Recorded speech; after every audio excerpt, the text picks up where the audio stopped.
Good evening, Pell. Meant to say the other say when lurking that I love the new profile avatar.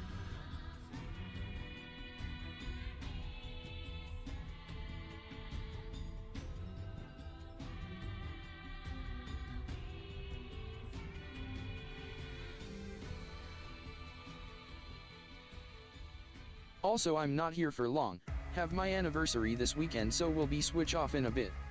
But wanted to pop in and say hi.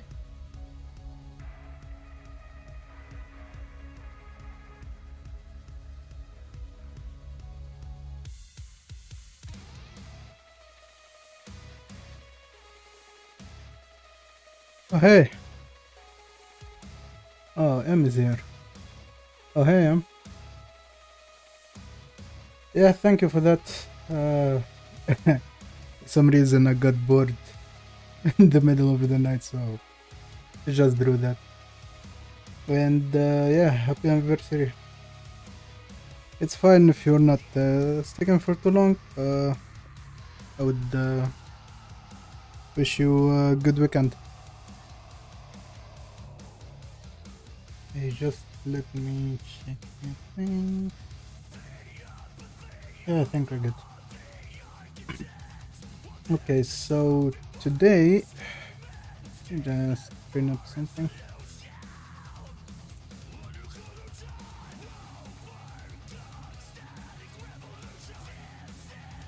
Okay.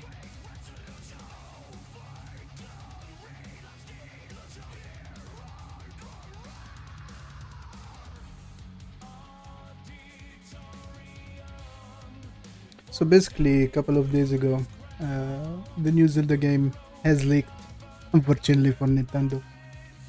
And I've seen some gameplay videos, and for some reason I got inspired to do something similar in style to the first area in the game. So I would think that this sort of project won't take too long, but obviously if I think it won't take too long, it's gonna take too long. Thanks so. for the happy anniversary message. What game are you talking about?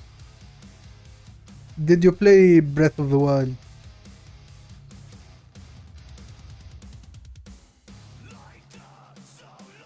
Because if you did, I think you would know about Tears of the Kingdom, the new Zelda game. Should be releasing in the 12th of this month, but it got leaked early. Somebody got their hand on the physical cartridge and they dumped it.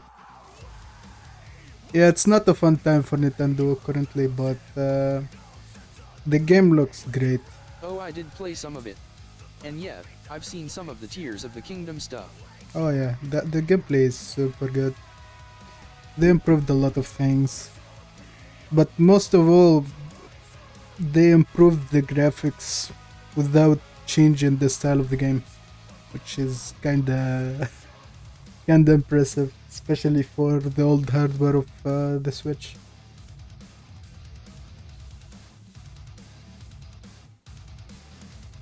So basically, I'm gonna be making some sort of landscape with old ruins, and it's gonna be in the style of Breath of the Wild, kind of, so a little bit stylized and stuff like that.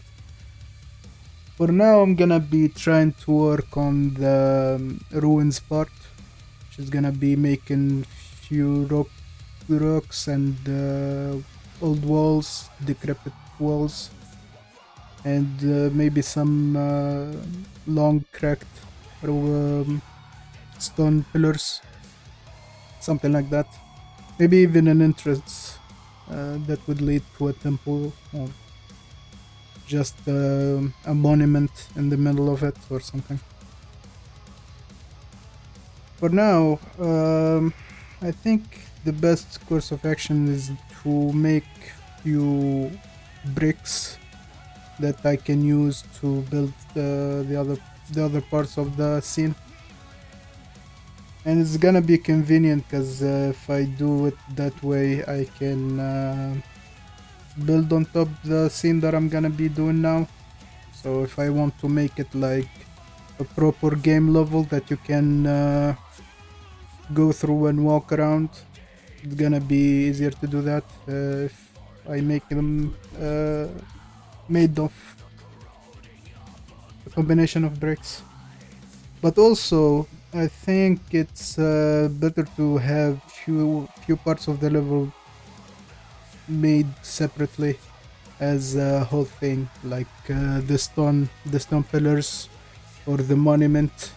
Those should have their own proper texture sets, so they need to be made separately.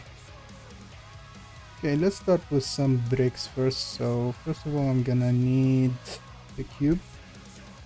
This is gonna be my first one. To be honest, I don't know what sort of measuring system this app uses, because Cinema 4D uses centimeters by default, and Forger, I I think it uses centimeters, but when you start up with a new cube, they set the size to 1 by 1 by 1, which if I use it this way, it's gonna be super small in Cinema 4D. So that's why I think that they use centimeters, but they don't say. So for a brick, I'm gonna set 10 by 5 by 15. Let's say something like this. And let's convert it.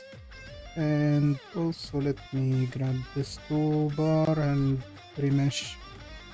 What remeshing does is subdivide the model, because if I enable the wireframe and disable the grid, you would see that now it has a lot of polygons, well, 10,000 to be exact.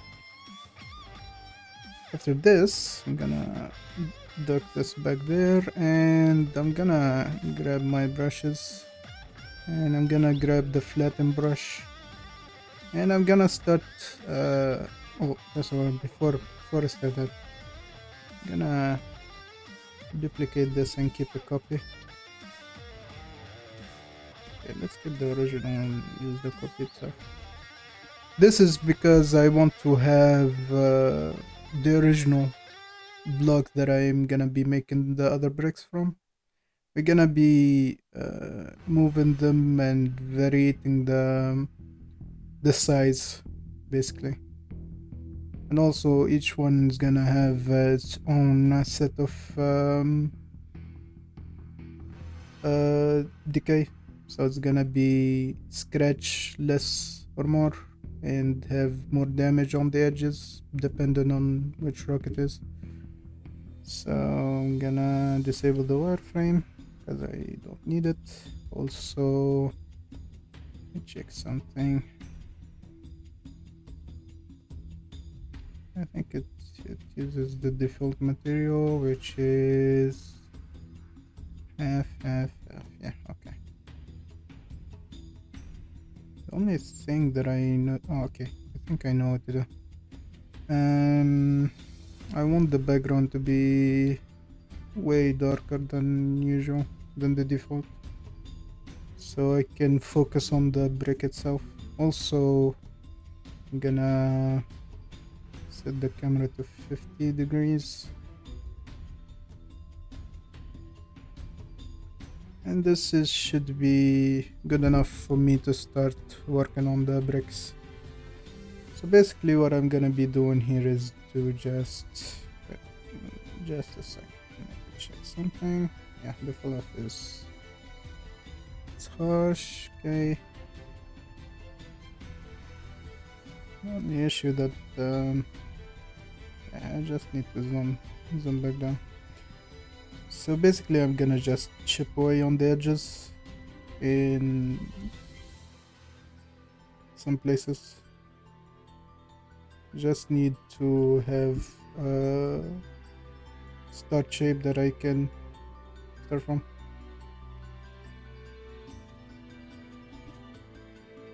I might chip more edges than others. By the way, if you're still here, how is your trip?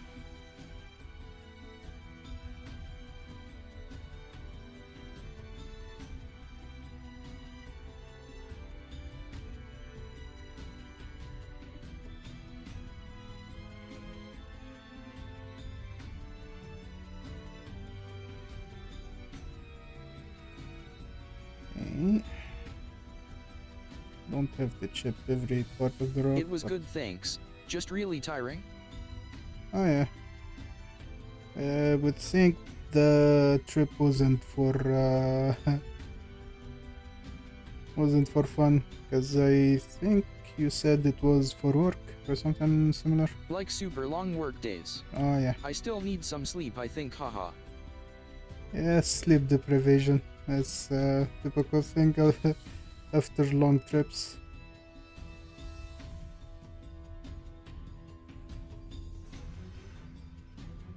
Oh, by the way, I think there's few important things that are happening in the UK currently, if you know what I mean. Some few holy hand grenades showing up in the wild.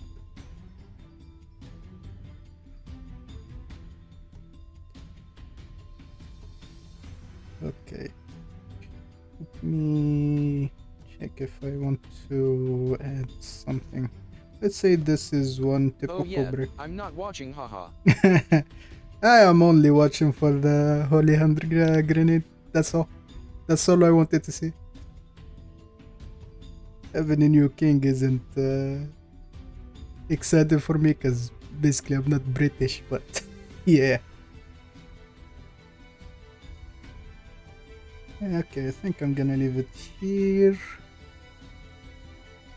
Let's put this one aside. For now, let me just rename it first. I think this is the first Yeah, one. honestly means very little to a lot of us over here. The funny thing that I saw the tweet about Swearing Legion for the new king, and how a lot of people in the UK thought that was big bullshit. It is kind of funny for me as an outsider.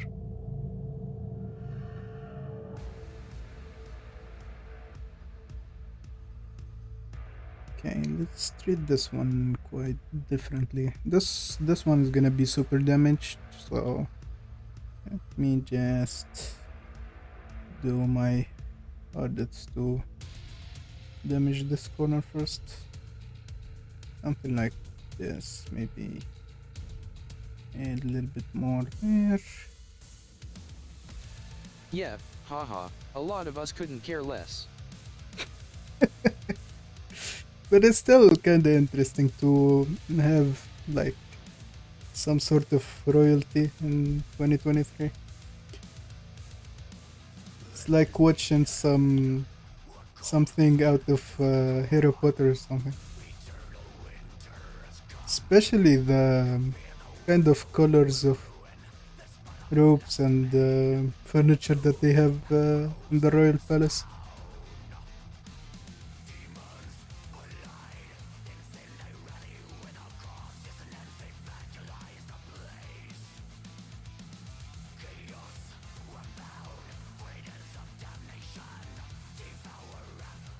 This one is gonna be super damaged brick.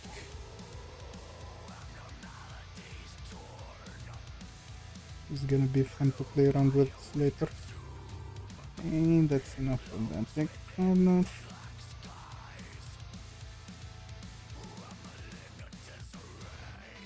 So I would expect you to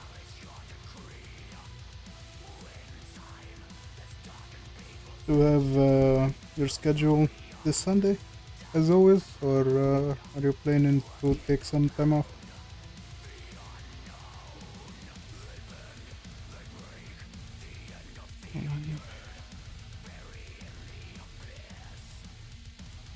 This one is super messed up, which is looking quite interesting. I'm gonna keep it this way. It's gonna be break number 2. Yeah, I'm hoping to schedule tomorrow, still figuring it out as I'm away next weekend. Oh yeah, okay. In the meantime, I'm gonna be streaming quite more. Hi, Spartan. Oh, hi, Jen. How's your day? Hope it's good Saturday for you.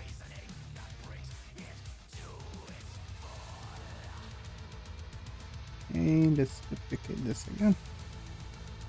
This one I'm gonna be making it. It was good. I know. Was playing some SOT with Jesp for a bit. Oh, nice. I've been moving seeing you go live more frequently. Oh yeah. Asterisk loving. I'm trying to stream more. How's you? Yeah, I'm good. I'm good. I've been enjoying some Formula E this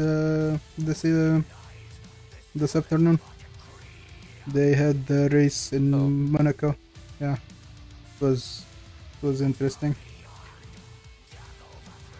Other than that, I had to do some house cleaning before I started. And yeah, I'm trying to stream more. The only thing that is still not done with the affiliate thing is basically maintaining the concurrent views. I need to get back to art streaming soon. Oh yeah. By the way, Jen, if you want to collaborate on something, I'm up for it. You want to have some designs made in 3D or something like that? Like what? Yeah, because I see that you do a lot of character illustrations and stuff like that. I would think that they would be looking good in 3D. Yeah, average viewers was tricky for me, but I know you're gonna get that. That sounds fun. Oh yeah. I really having a fun time currently. In the past few weeks doing some art stuff. I'm usually not always in the mood to work on stuff outside of work. But for some reason, there's quite a lot of things that are happening in the past few days. Could get turned into 3D. Oh yeah, why not? Why not? Can even do like stagger and stream while you do some sort of a design and I stream it later to make it in 3D. That would be fun. Okay. This one. I would love that, hahaha. Oh yeah, indeed. And I think I'm gonna do what? I'm gonna use another tool. I need the stamp tool. Give me the stamp. I'm gonna crack this rock. Let's see. Okay. Give it more strength. You could actually submit that model to get a 3D printed miniature. Oh yeah. Actually, dude, what the hell? Something isn't right. That is exactly my plan. You know what? I'm gonna And then I could paint it. In the school that I work for, we have 3D printing lab. I need to try a few things to 3D print. The only issue that we don't have resin 3D printers, just the regular ones. They are fine, I know, but I would think to have a proper resonant printer would give me more details for the prints, which is gonna be way fun than just having a regular print and then I need to sand it and like prime it and do all sorts of stuff before I paint it. So, okay. So basically I need to change the brush for the... Just lurking whilst cooking tea and hanging out with Jamie. No doubt chat Oh to yeah. you soon. Lovely. Say hi to Jamie for me. I need to use the brush itself. For some reason the the stamp brush isn't working. Enjoy lurk M. Let's see. Yeah, it's definitely not working for some reason. Yeah, it's definitely not working. Okay, first the mask brush. Let's change the alpha so I could have trim hard brush over here. Me also change this. What are you making? Basically some old ruins. I would like to make them in the style of the Zelda games, but I always try to give them some originality by just doing them from memory. Okay, let's split this way.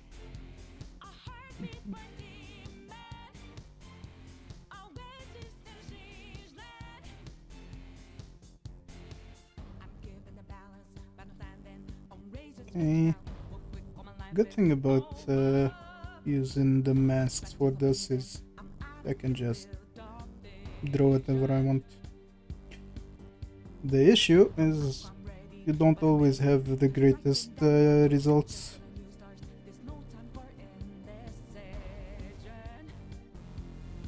I like the music from the Persona games. It's always hype. I think this is gonna be okay.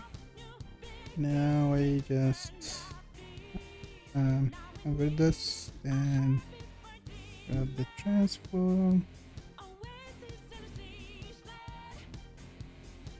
Don't need it to be extra detailed or something.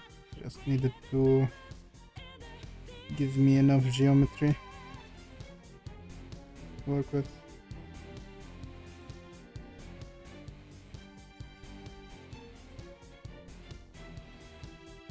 Yeah, that's fine. Okay, let's go back. I just need to finish some of this.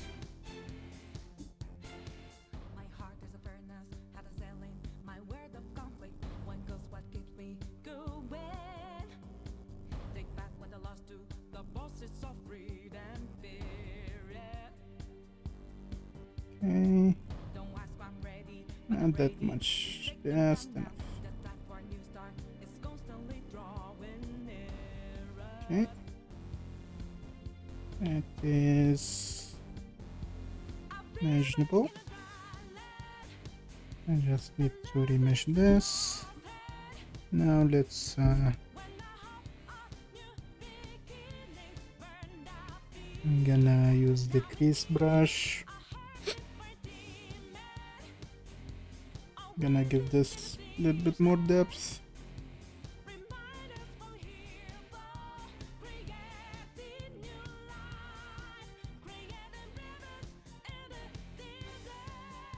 Okay, now let's remesh this real quick. I need the smooth brush. Where is it? Why am I even there? The smooth brush, okay. Smooth this just a little bit so it doesn't have all those jagged edges.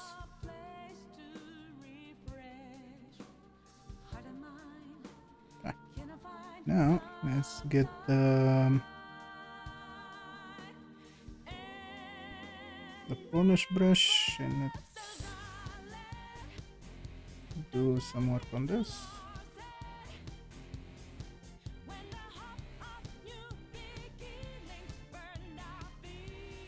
And I have it detailed later when I enable more polygons.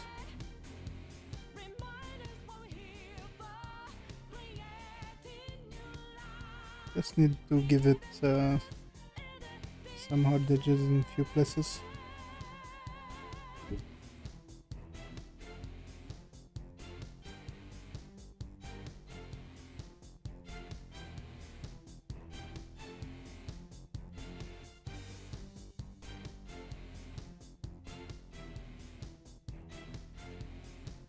Me use the clay and raise this just a little bit.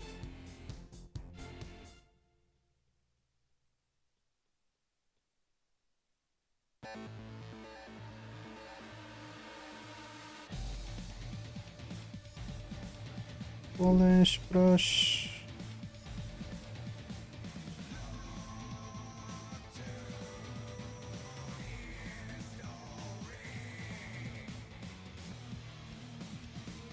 Yeah.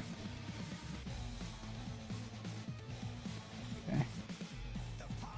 I even take some of this. Okay. Now I need to get this looking like actual hard edges, which is I think is gonna be kinda tough because I have it quite close together. Let's just try to smooth some of this and give it another go. Okay, give me the polish.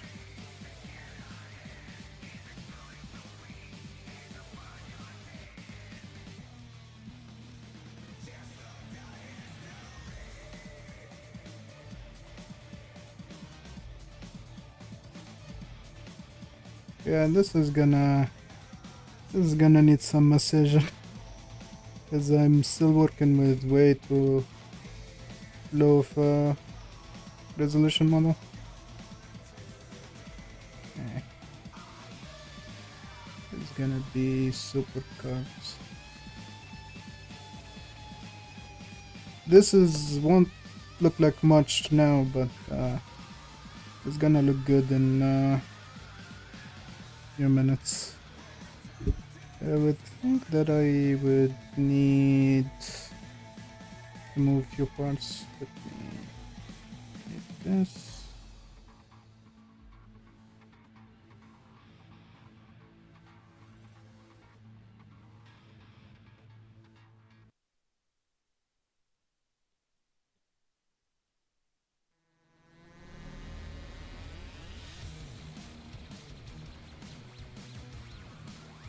Have it open up in this direction. Might even get rid of some of those parts. Let me inflate. Get some volume so I could have something to dig into. Okay, give me the flatten.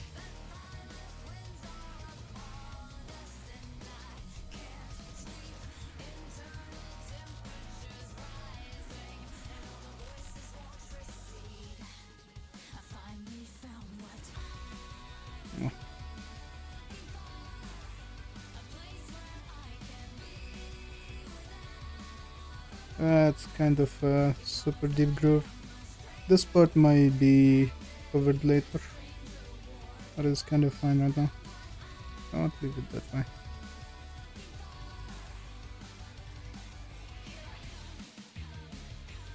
Let's make another one.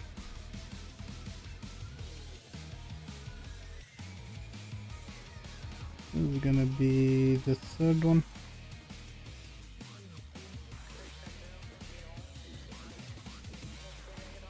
Let's duplicate this one more time. It's gonna be another slim one, but this one is not gonna be as damaged as the other one. The other one is super damaged. It's maybe even a bit smaller this way.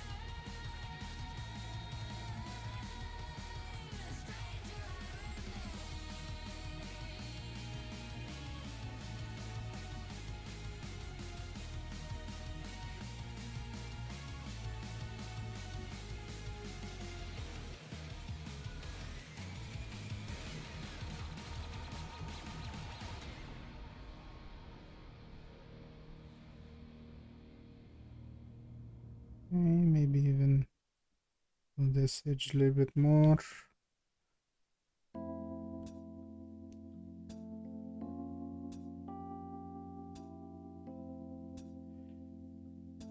This is extremely low res, so it won't give me a lot of detail right now.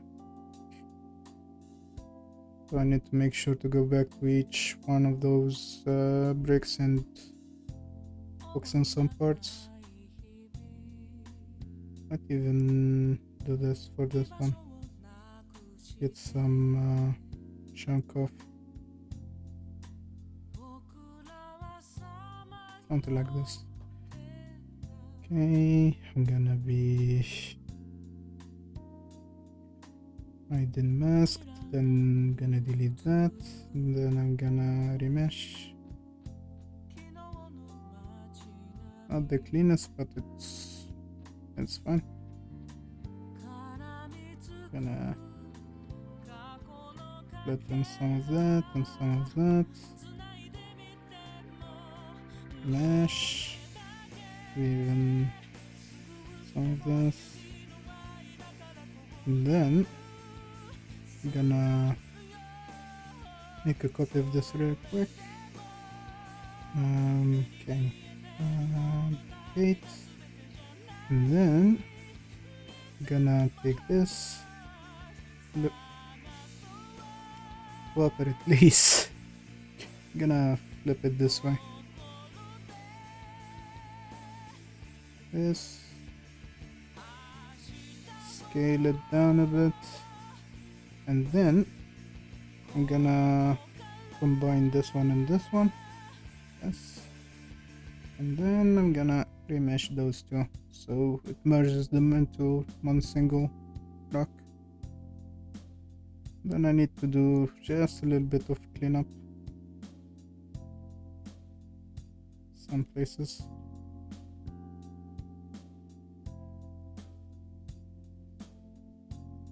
Yeah, this one is gonna look better than the other one, I would presume. Okay. For now, we have 4 bricks. Let me rename this real quick. Now I'm gonna go back and do some detailing.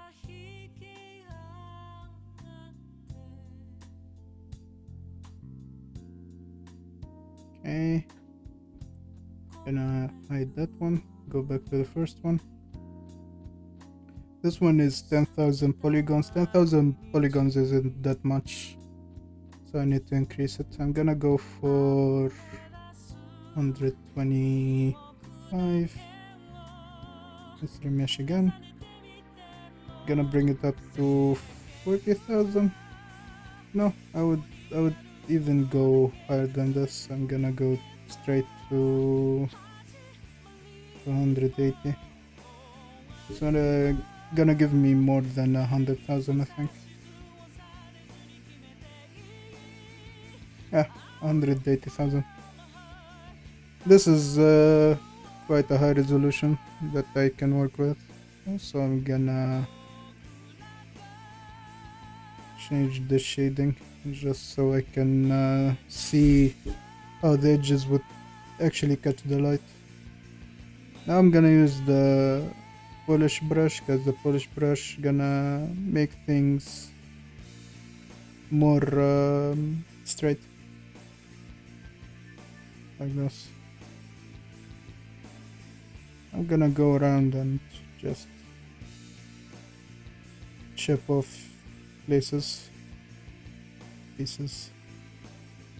Gonna spend some time over here.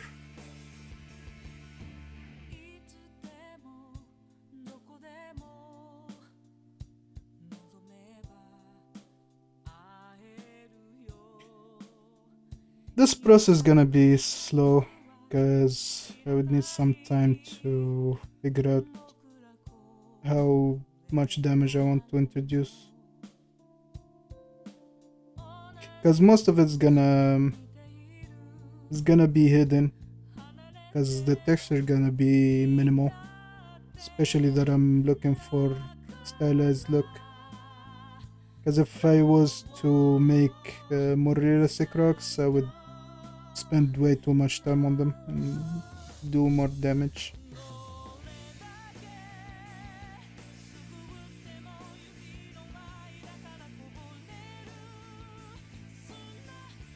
I'm gonna just do some smoothing over here and polish that more, just to not have too much noise in the detail.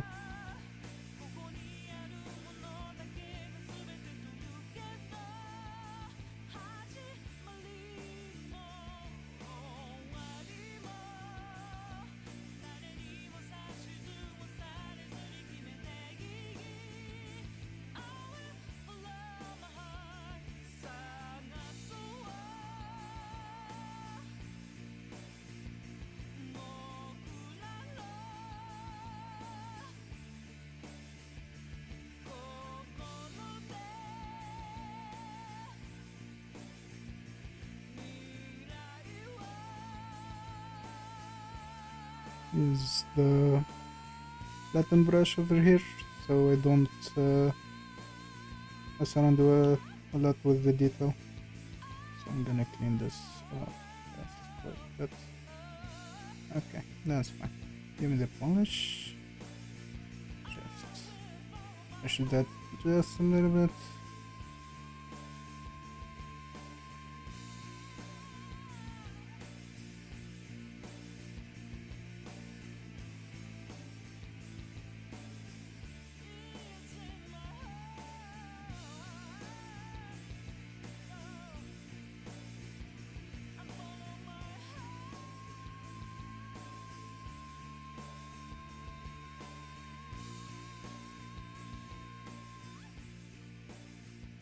Might even just use the flatten brush, get rid of some volume first, because the polish brush just take too much time to do that. I just didn't realize it.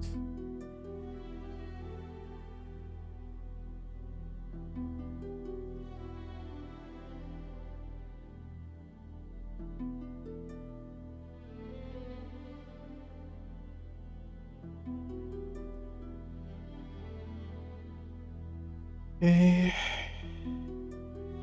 Polish and give it just a few passes, because the polish gives a smoother transition. And maybe do some of that over here, some over here.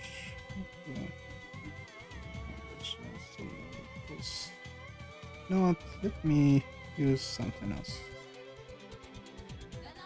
If I need volume, I just need to use the clay. Those parts just take some time to figure out. And this needs more smoothing. Way too more smoothing. Even this section. Give it more.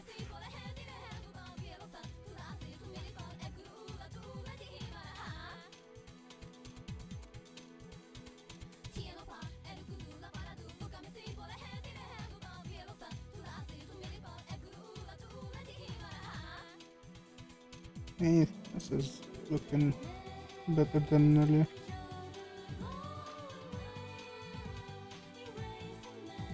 Okay. Hmm.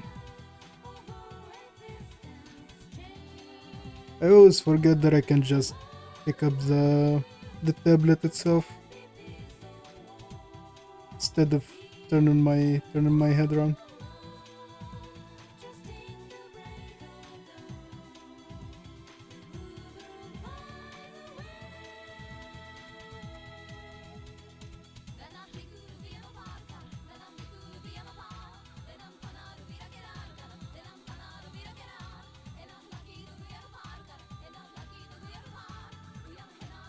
Yeah, no, sir.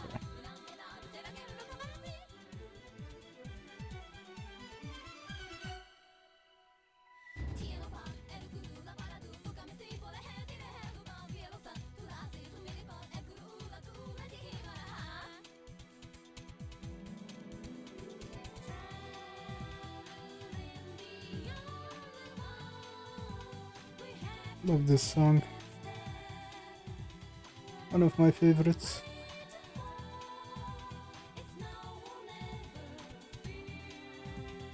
It's from the game Zone of the Enders. One of the PS2 classics, to be honest.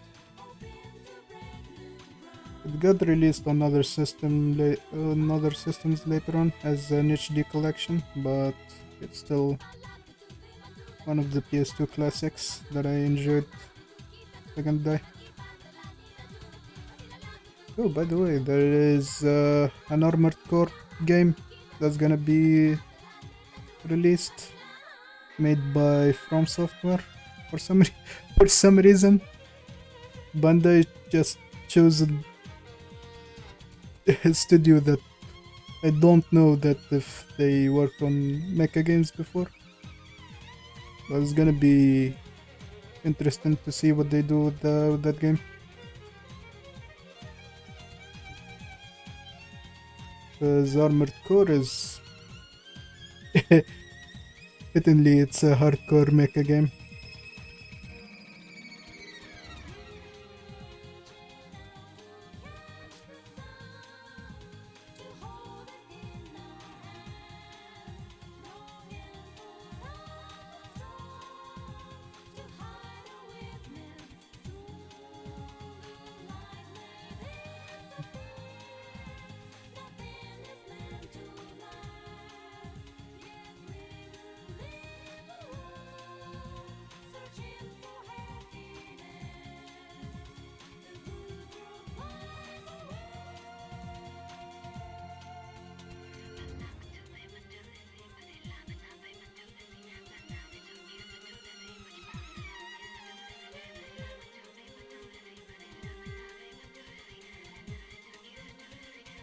Mm, so it's only this side. Okay. Nothing to just take care of those artifacts. Okay.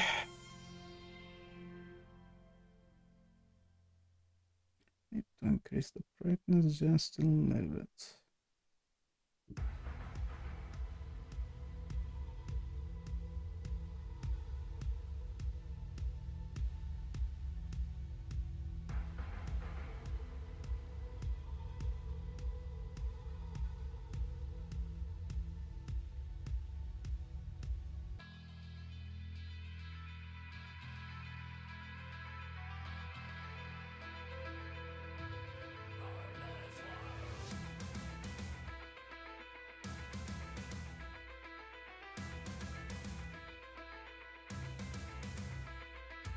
Hear me calling to you, eons. I've been waiting for you.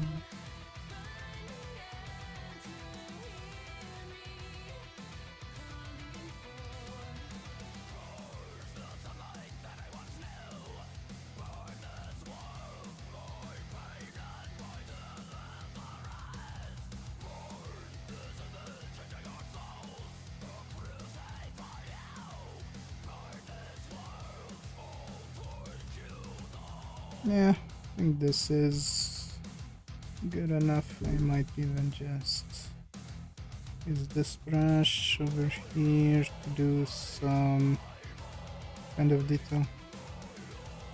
Just need just a little bit of that to use.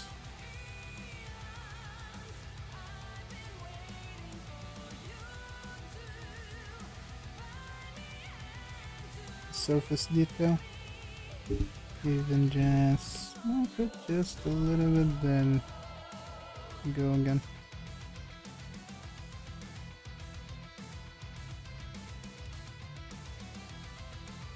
Although those surfaces won't be too visible, yeah, I think this one is okay for now. Just remesh it just quickly. If this introduces some issues, I'm not gonna do it again. I think then I'm gonna leave it how it was. Okay, let's go for the next one. So I did 280. Okay, so for this one, let's fix a few things before I do the remesh. There is any things popping up. I think it's all good. Okay, so let's just go ahead and select 280 here and then remesh. Okay. Now I can just grab the polish and do what I'm gonna do.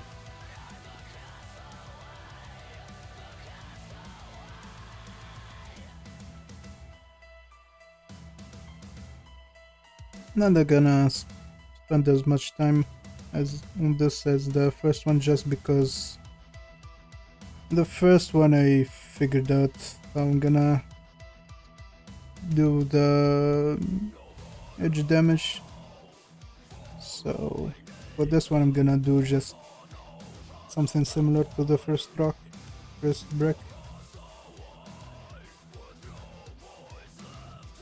This one already have more places that are chipped off, so by default this one might take a bit more time. That's why I'm not gonna mess with it too much. I'm just gonna go and make few strokes here and there.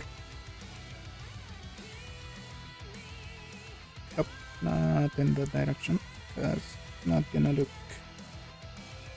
fine.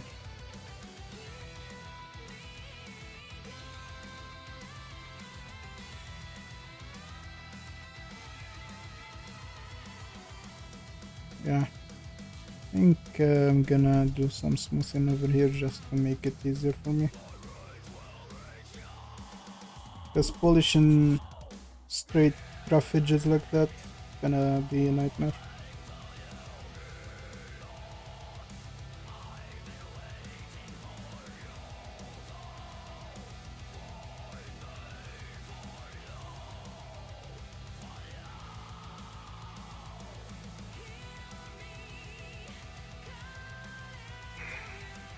Let's use the flatten brush just to get some of those edges as flat as possible before I polish them.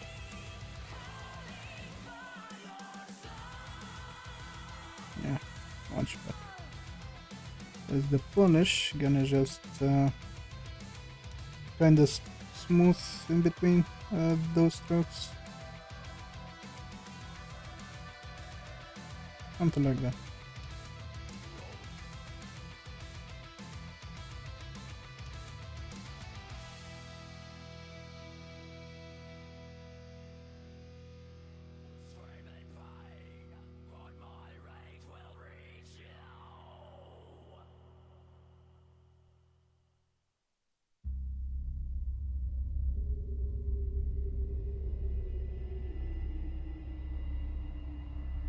think I'm gonna leave that one like that.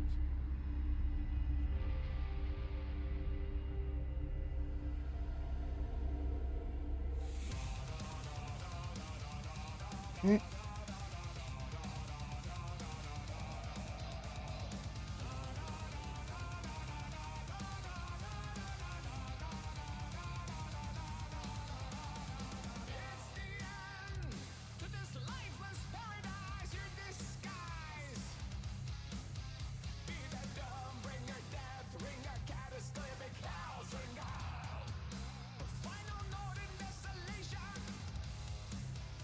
I clean out the sky for you.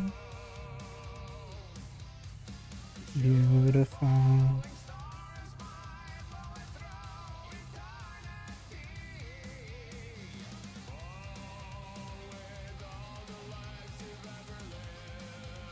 There's nothing more to give.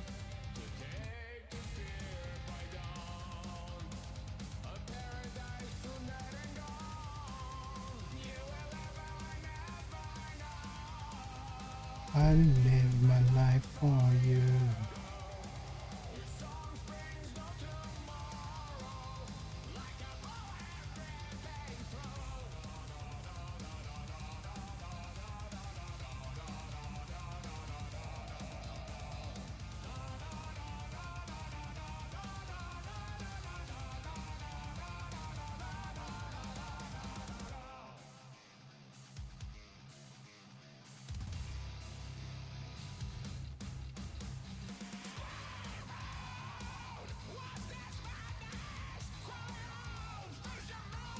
To be honest, most of this detail gonna be lost anyway, because I'm gonna be merging bricks together later on, and that's gonna simplify the shape a little bit.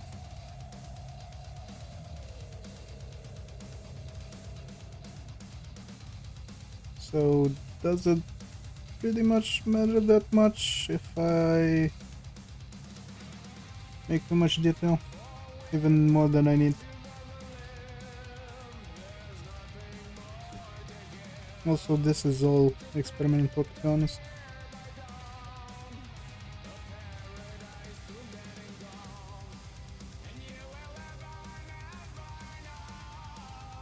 I live my life for you. Tomorrow, like a bullet bursting through.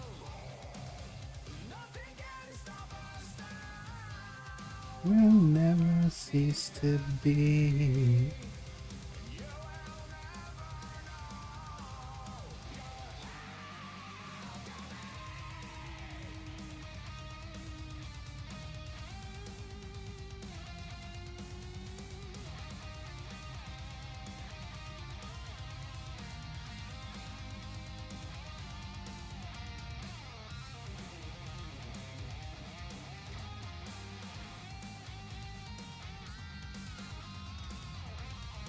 Here lurking again. Oh, hi, Mukaz. How's your day?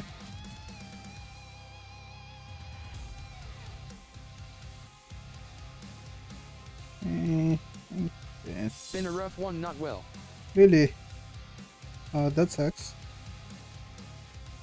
I hope your weekend goes better than them today then.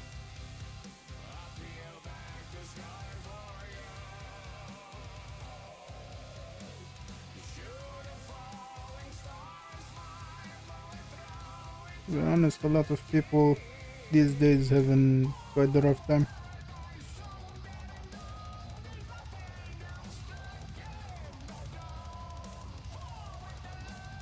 I'm gonna Me too. Luckily I've had husband home so I could nap in the day, but he's working tomorrow. I see. You need all the rest that you can get, I think. Just take care. That's what I can say. Try to take it easy while you can. I would know that having kids these days is really tiring. But yeah, I'm trying to. Yeah. Might even not be related to kids, to be honest.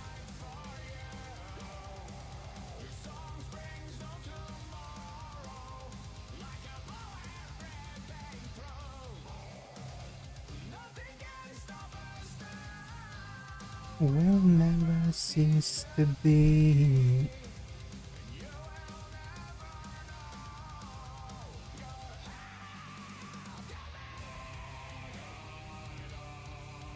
La, la, la, la, to me. You're hell to me.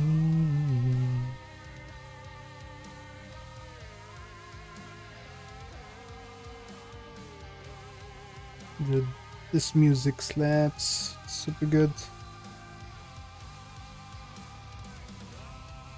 And we have less spacing. It's the minimum. Oh well. Just smooth things done. And downwards strokes here might work better than horizontal ones.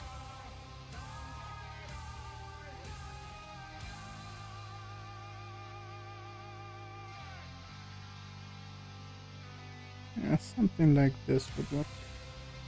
Just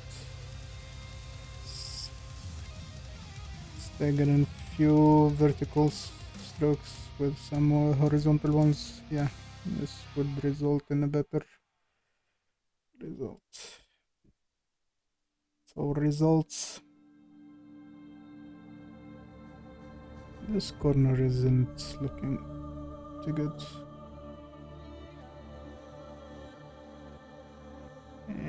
Leave it that way.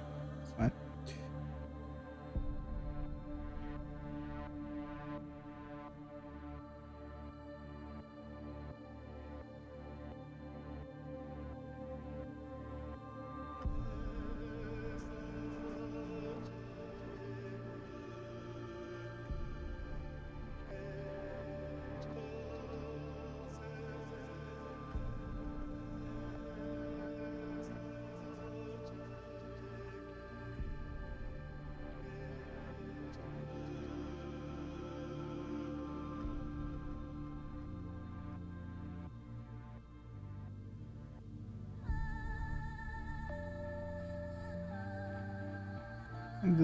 This track is gonna go hard in a second.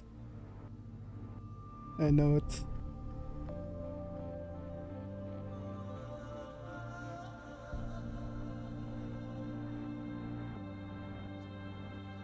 It's about to.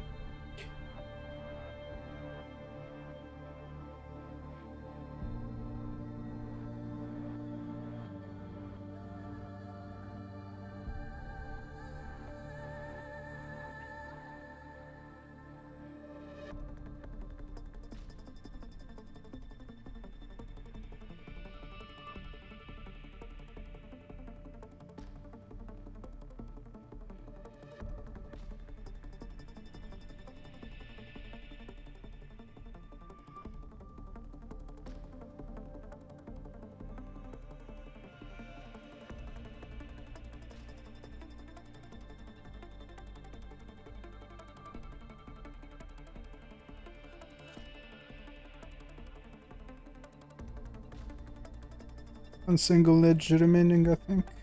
This one.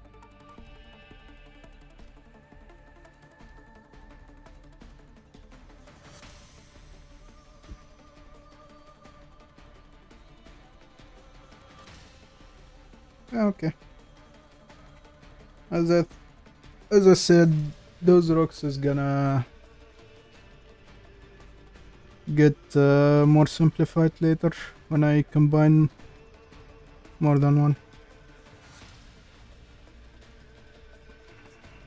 Let's go to the next one.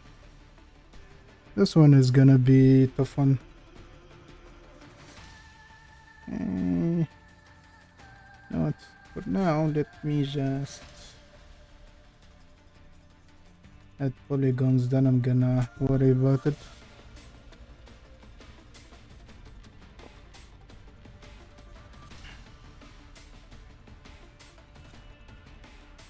Okay, first of all, I need to fix few things. Get rid of that one, get rid of that one.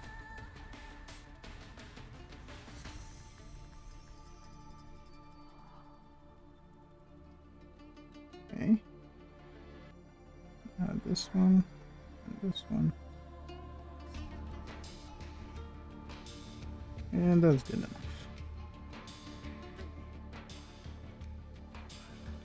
Might even just... going with the flattened brush won't help at this resolution, because it's not smooth enough.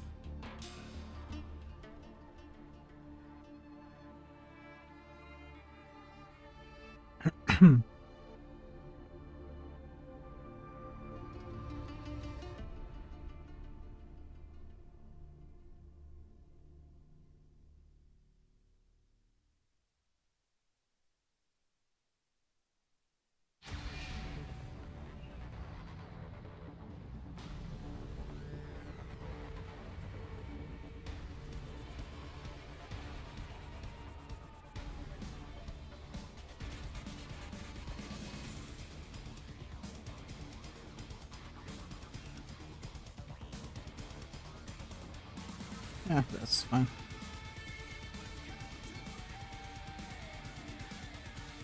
Okay.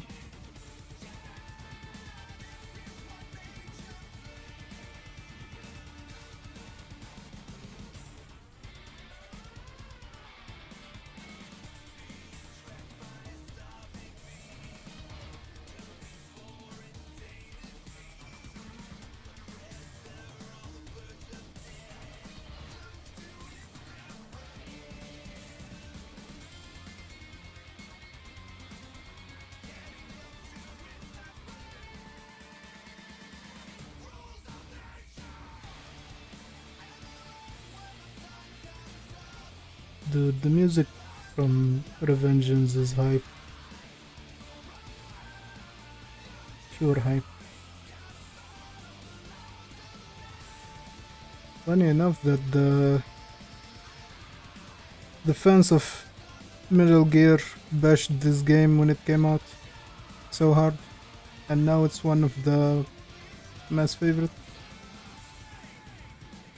They just love it now, which is kind of funny.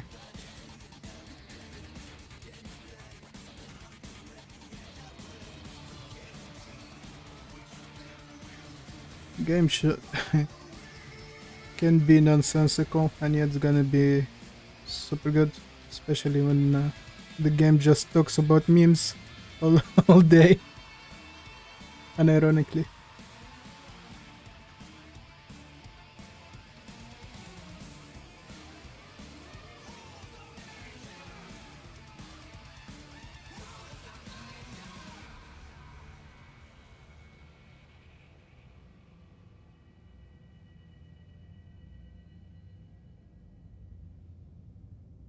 Didn't expect this, but this rock seems to have interesting shapes so far.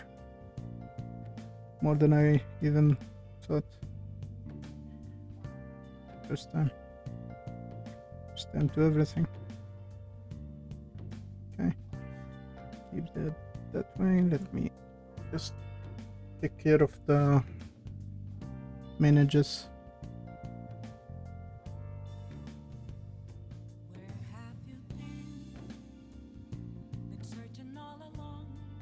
Yeah, that one is done.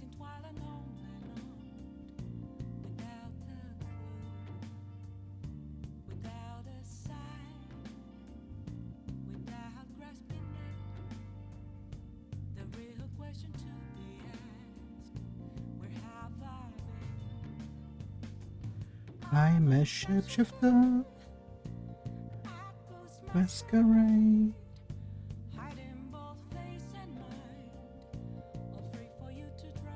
I've been finishing up Death of the Outsider a couple of days ago. It's a DLC, but man, has more content than full games that are released right now.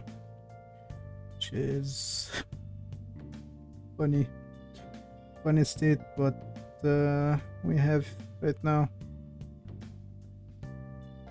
because Bethesda just released Redfall, I think, which is made by Arcane, the same studio, and yet it's lacking in content, and basically it's not even, you can't even recognize it as a game made by that studio. It's kinda hard to believe.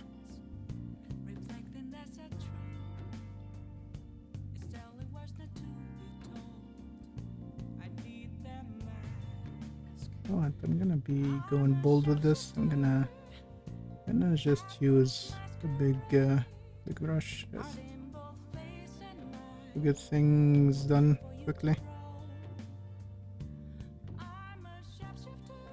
Yeah, this.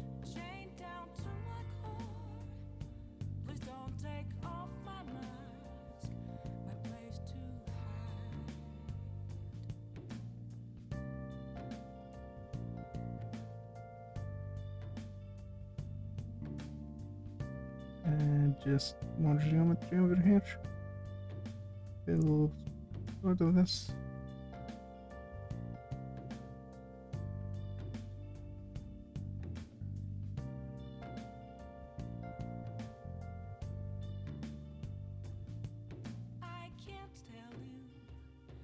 But you see me as a page upon and nothing inside.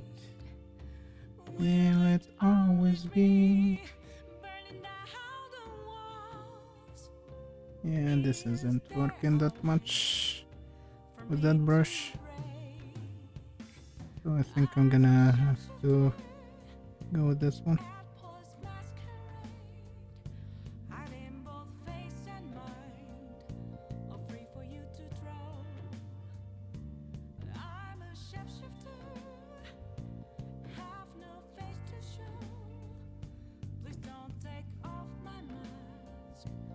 Need to add a little bit of geometry, but not that much.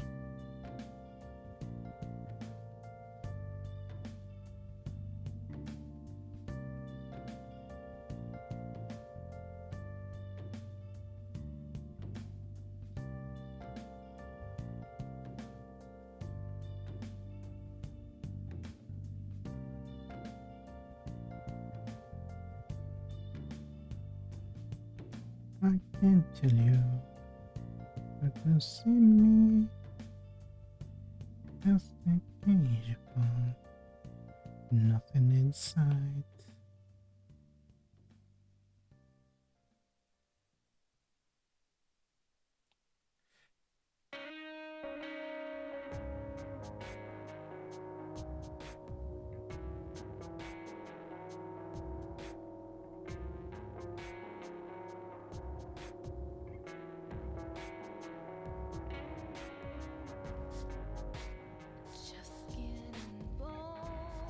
Yeah, this is gonna do.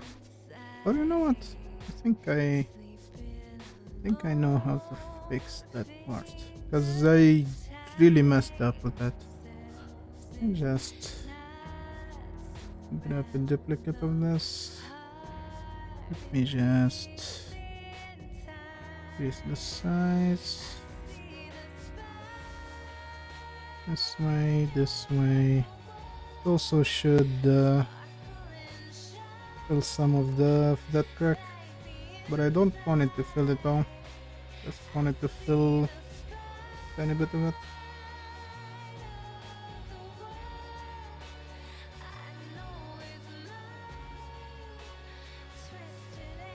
Yeah, I think something like that would do. Yeah, okay. That's gonna be fine.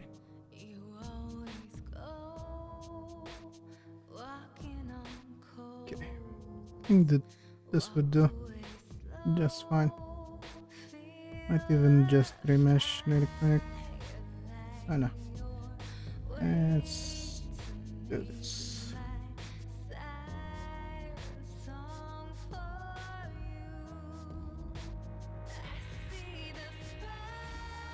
Yeah, that would do the trick. Things like this always happen. Just need to adapt. Decrease the size. I don't need it to be that big.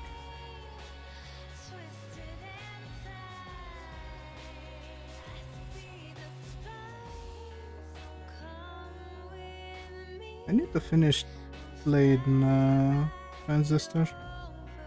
I started like months ago. Totally forgot about the game. I already finished it once, but it really deserves another look.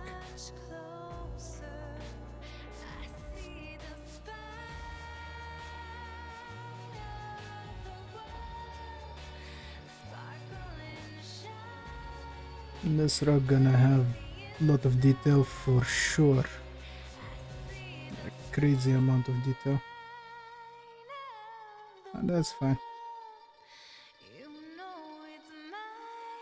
Like what Bob Ross says, it's always happy accidents.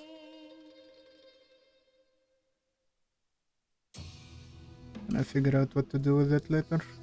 And also, the top part and the lower part of the rock with this brick won't matter that much, to be honest. As I said, those gonna be a little bit hidden by other bricks, so I guess I don't have to worry about it too much.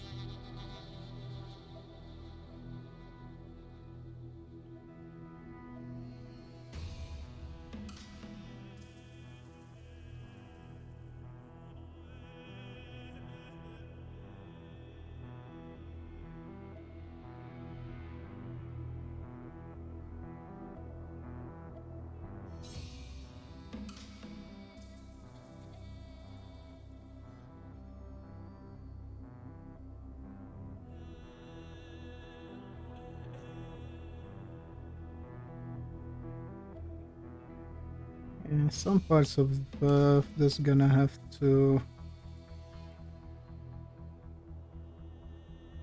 be that way. You know what? I think I know what is happening. Is it following? Yeah, following the stroke. If it follows the stroke,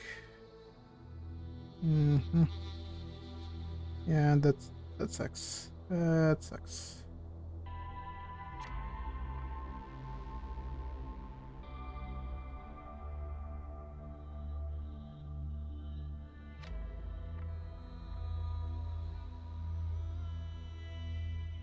Okay, that's fine. Can deal with that.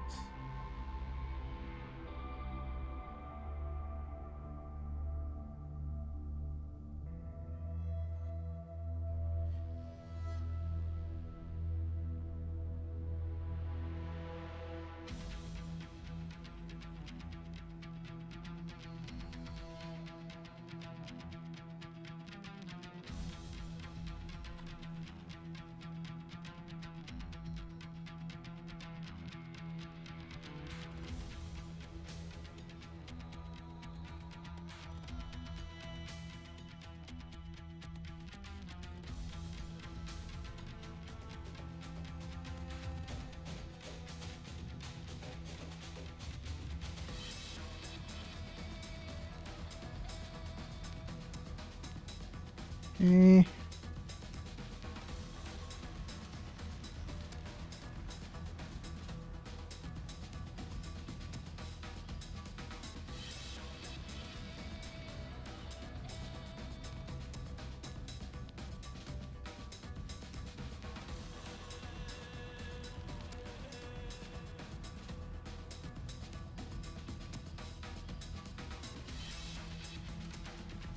And that would do.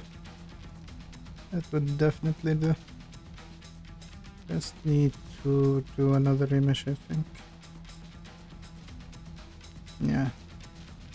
The center point isn't looking that great.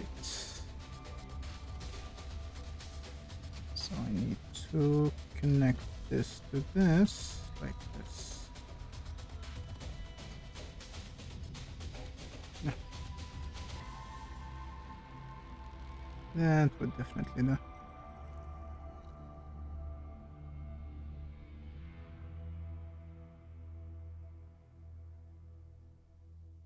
Yeah, that's fine. I messed up in this one, but it's gonna be fine.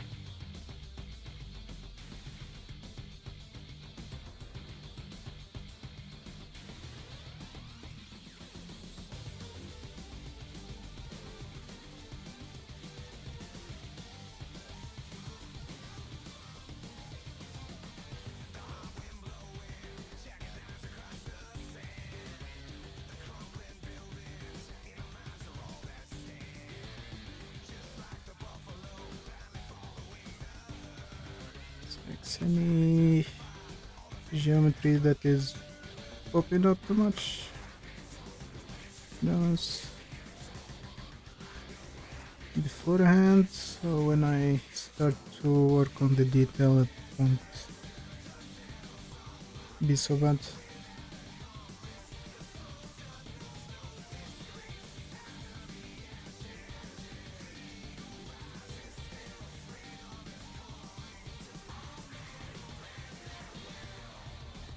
Okay, now I can just remesh this.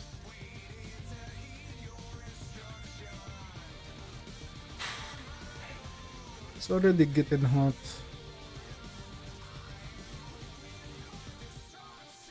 Okay.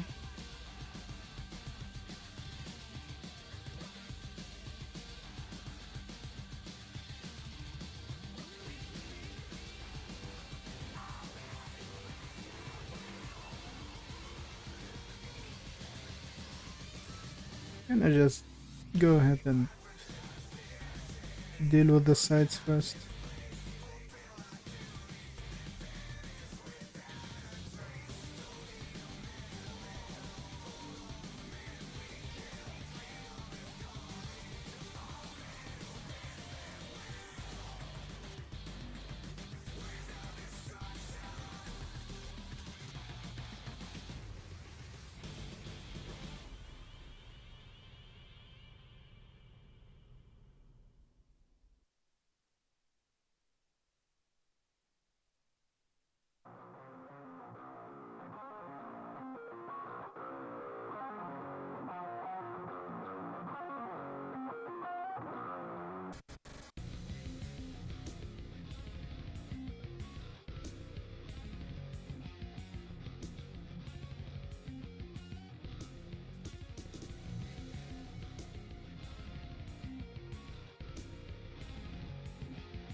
Okay. Now let's just deal with the corners really quick.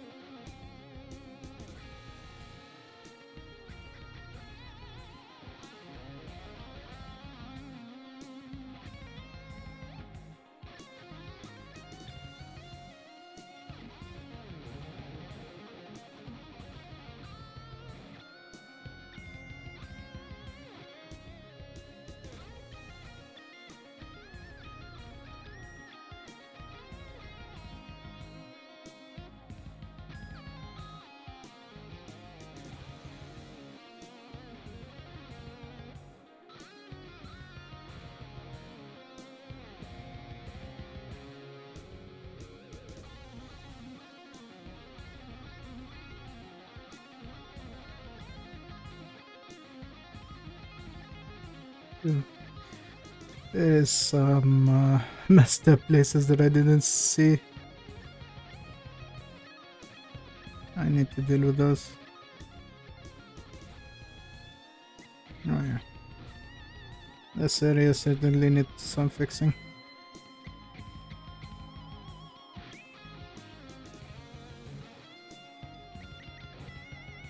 First of all, let me deal with those parts first.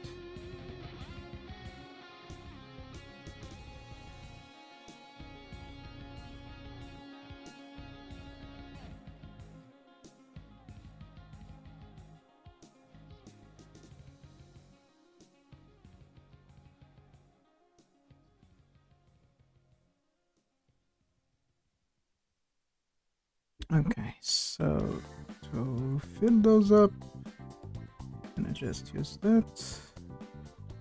Yeah, let's make quick work of those holes, which are quite hard to deal with without filling them up first.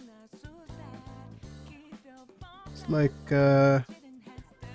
dealing with teeth. You want to fix them, you gotta have to fill them up first.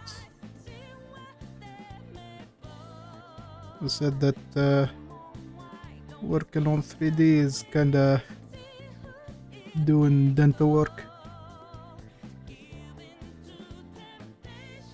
Gonna pull that place just a little bit. Then let's finish up those sides first, and I'm gonna have to do some remeshing.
Eh, it looks okay. Maybe even just join those two faces. Okay, let's do one more remesh.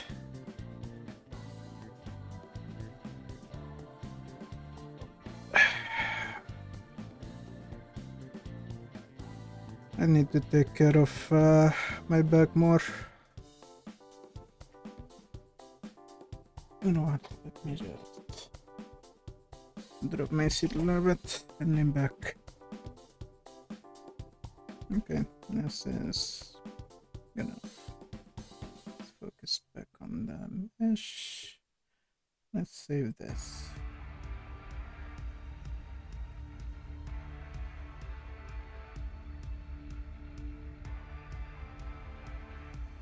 Okay. Now what I'm gonna be doing is let's just move those around just a little bit so I can figure out what to do with those. I'm gonna move this one back. I'm gonna move this one this way. I'm gonna take this one, which is an abomination, and this one this way. Gonna use those as starting point. So what I'm gonna be doing is constructing few walls, maybe doing some Yeah, actually, I can do that right now. Let me duplicate this one. And this one I'm gonna move it here. And I'm gonna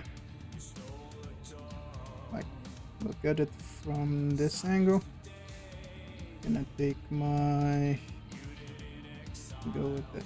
I'm gonna take my mask of that. Let me hide it, delete it, and I'm gonna remesh. Gonna use this as a broken piece. Let me just polish it up a bit. Like that. Yeah, cause having few broken pieces always good idea. Also doesn't have to be super straight.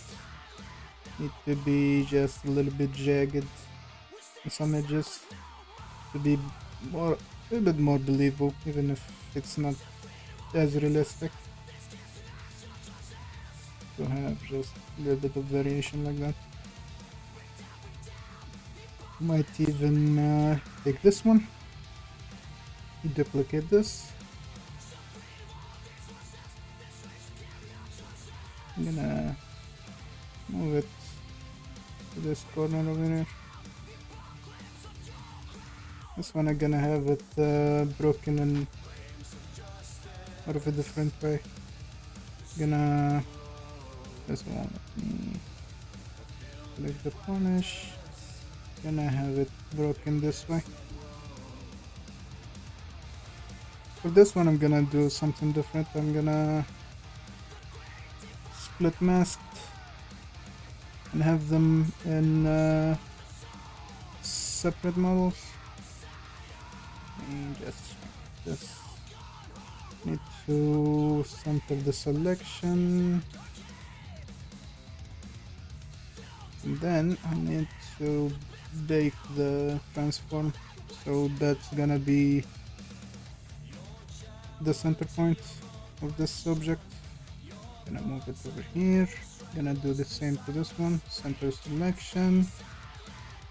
And then I'm gonna go here and bake the transform. Gonna just rotate this one this way.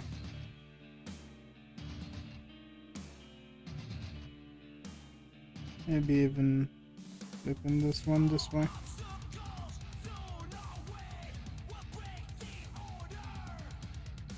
Okay. Even move it over here. Just so I don't see duplicates.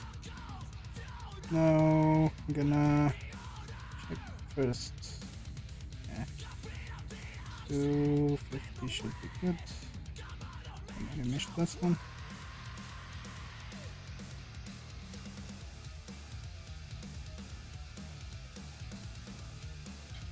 Yeah, take some time.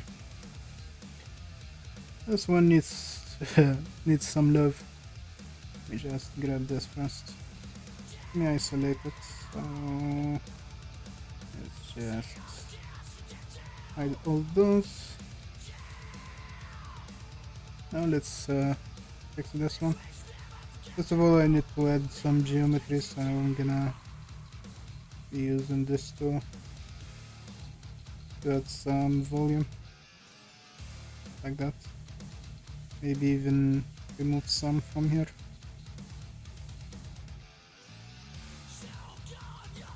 Yeah, it looks messed up, but that's fine.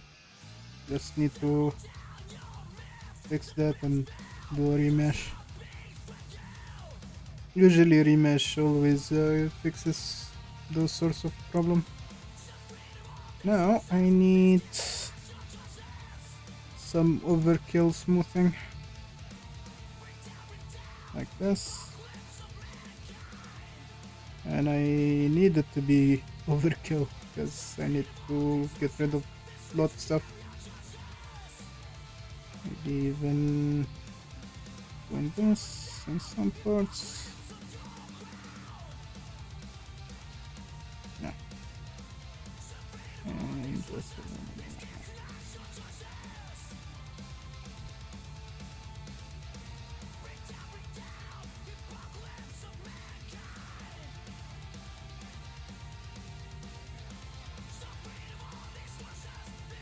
okay. I can just casually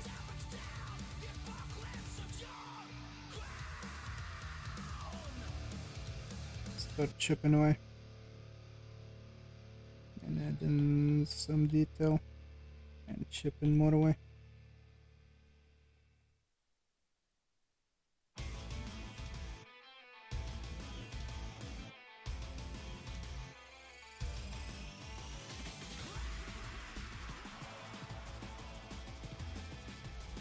Most of this is gonna be fixed by just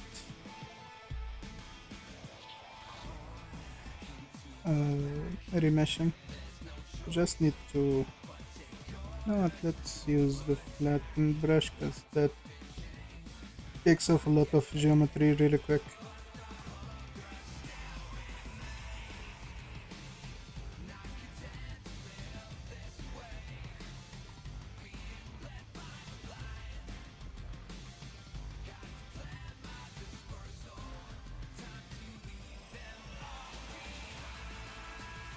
This should be a broken piece, so I'm gonna just take off some of those edges real quick. Oh yeah.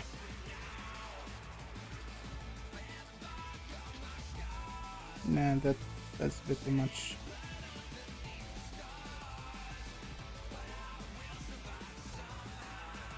Not even reclaim a little bit of geometry there. Yeah, this looks good. Let's just remesh and use the polish to finish it off.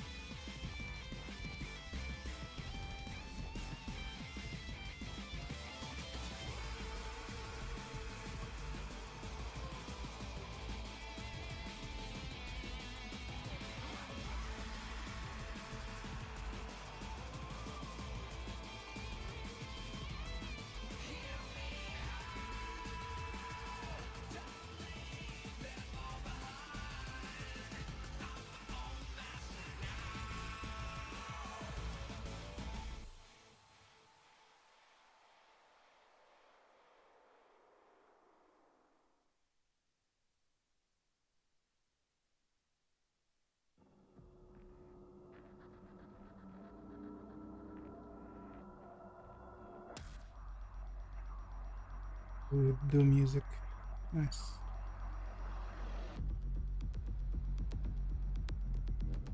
I think this is Vega core.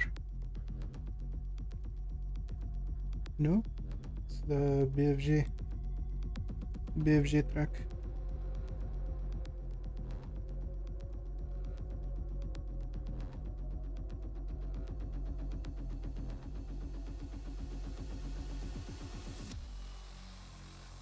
Oh yeah. That hits the spot.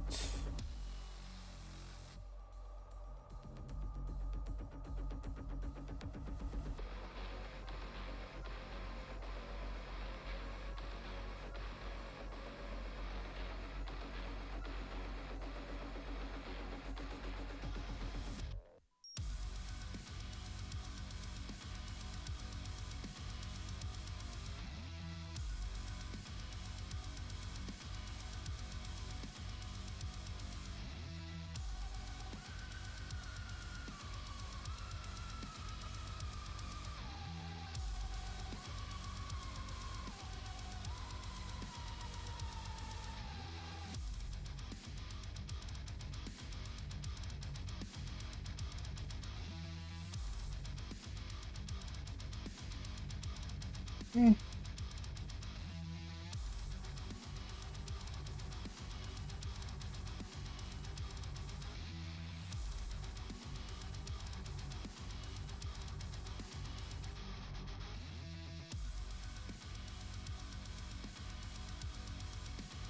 Oh,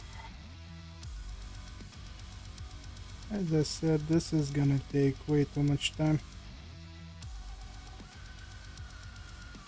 Okay. I really don't want to mess with it right now that much. I'm gonna not messing with it over here right now. Let's do one more remesh and see. Yeah, gonna leave it here. Okay, let's go back. Got this one. So then this one gonna be more of the same. So to save myself some more time, I'm gonna just go. Do I have to? Yeah, I think I have to remesh it first.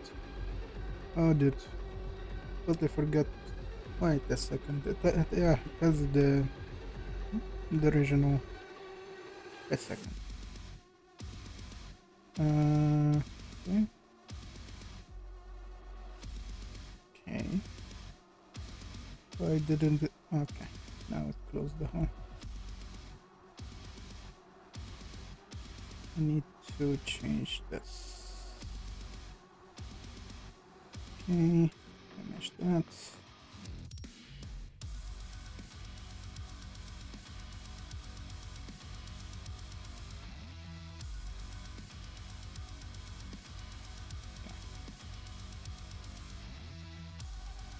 Gonna do the same here. Hide mask and then remove that. And then remesh again. Just to save some time, I don't need it to be L-shaped. Can just have just a simple broken piece. Give me this. This is gonna do this in a second.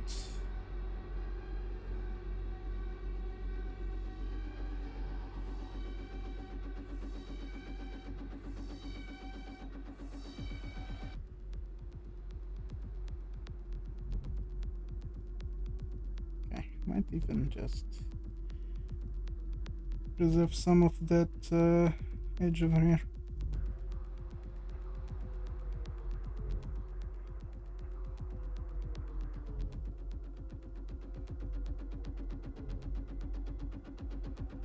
Yeah, I think I kind of redid it.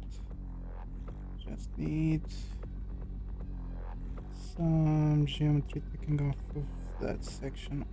Not much. Okay, that's fine.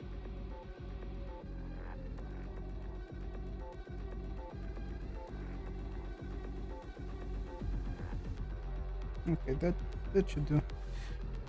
That should do the trick.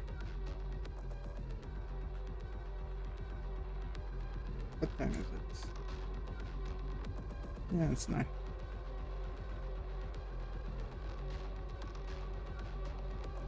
Okay, let's finish this off.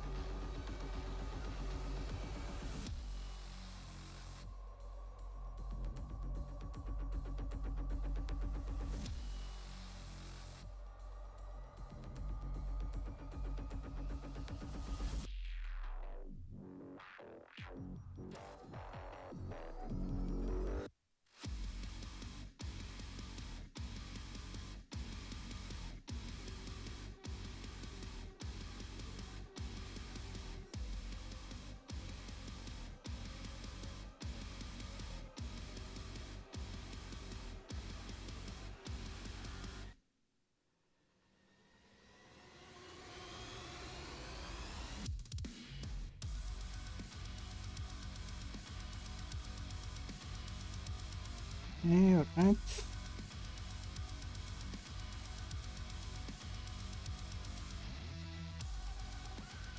Good.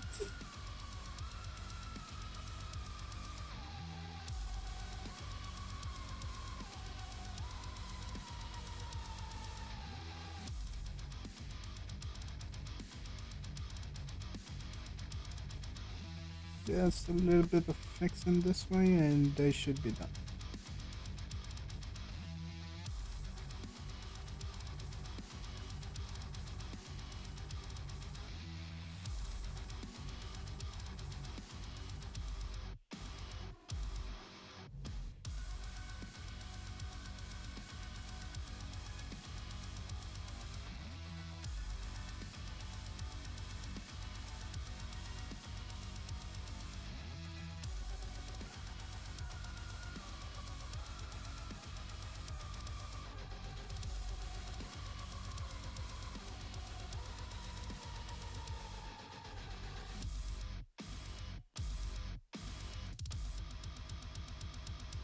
I think I'm gonna just do some strokes in the middle of this and maybe leave it alone. Yeah, I think I'm gonna just touch there. I should leave it alone. Okay, that's good enough. Another image just to tie things up. Okay, let's call it good. I enable all of those. Should have. Oh, let me just disable the main cube. That's quite the collection. Definitely quite the collection. Okay. Now, I'm gonna save this real quick.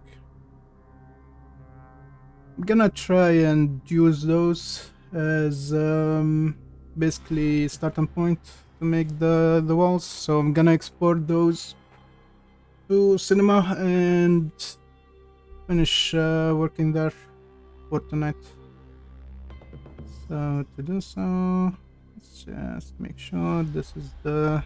If you look at the top right corner, you're gonna see those three small lines. One is blue, one is red, one is green. The green one is the up direction. So I'm gonna go ahead. Let me stop the mirroring. Gonna open up Cinema 4D. Gonna set the iPad to send the file to Cinema 4D. I need to make sure that I have those files with the right size. Gonna be imported really soon. Okay, merge. To make sure that I have. I think those are gonna be a little bit small, but that's fine. Yeah, those are super small. But that's fine because I can just get the cube. Let's say I want most of the walls to be around a meter or a meter and a half. Let's set them to meter and a half first. Gonna have them like how long? Gonna have them either 20 and with a thickness of like 20 to 25 centimeters. Okay, something like this. And then I'm gonna put this cube towards, so it's gonna be 75 centimeters for it to be over the zero line, over the ground. Those are not as small, but I need them to be a little bit bigger than this, so I'm gonna increase their size to something like this. I'm gonna even just rotate them 90 degrees, smooth them out of the way. Okay, so first of all I need to apply the rotation. So I'm gonna grab all of those and apply 0 degrees in that direction, so they are facing this direction now. Now I'm gonna grab this cloner object. I'm gonna grab the pieces that are not in the corners. Gonna take those, put them in the cloner. I should even just zero out the location for them. So I'm gonna fix the center points. Let's fix the center points for it, all of them. Okay. Now I can just grab those and reset their locations. Then I'm gonna go to the cloner and set it to, let's see, and the Z direction, so that one should be 1. This should be more than 1. Basically, I'm gonna use this tool to make a wall, so I just need to make them close to each other like this, and maybe upwards just a little bit. Basically, when I add the numbers in the Y direction, number of copies, it should be, let me just take this 75 centimeters up, so the center point is the same as the wall. Let's increase the number of copies, so this should be how big the wall. Now I'm gonna just set this to random, so the clones are kinda randomized. Also, they are way too repetitive. Might even just take those. Let's put each one in a null, and then I'm gonna duplicate this. Gonna take those guys and flip them 180 degrees this way, so I have more variation. Can set this to leave it to iterate, something like this. Also, I can get some more variation if I do a copy of those and flip those 180 degrees the other way, so this way, something like this. Should give me more variation. And now can even select the cloner, and I can go here and add this object, which is randomize things more. Gonna add a variation of position for 2 centimeters in each direction. Then I'm gonna add some rotation by 4 degrees in each direction. So the rocks won't be straight. Also, I can add variation in the scale and put it by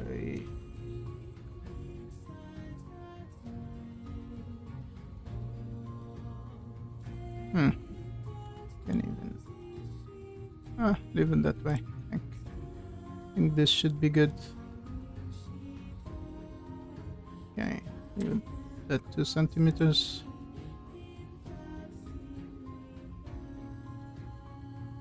Just adjust the height. Nah.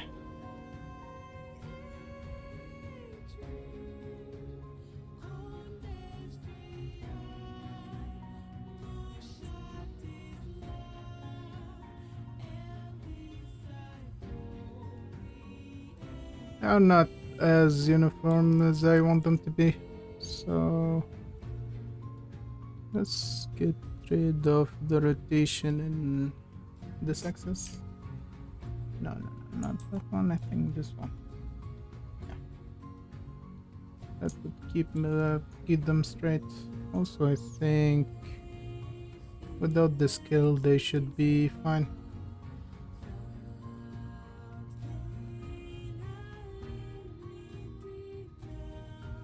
Let me disable the lighting so I can see them better.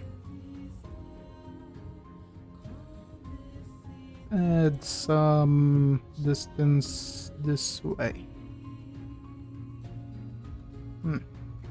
Because I want to minimize the amount of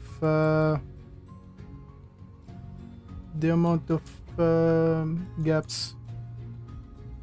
I want to add some rotation this way. Not that much, just a little bit.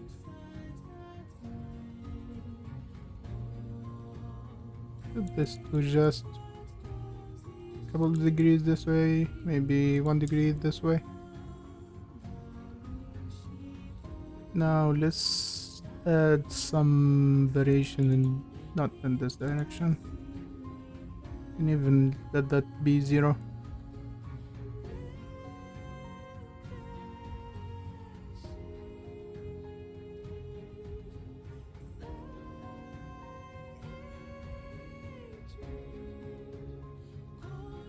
Okay. I think I'm gonna give them some distance in this direction.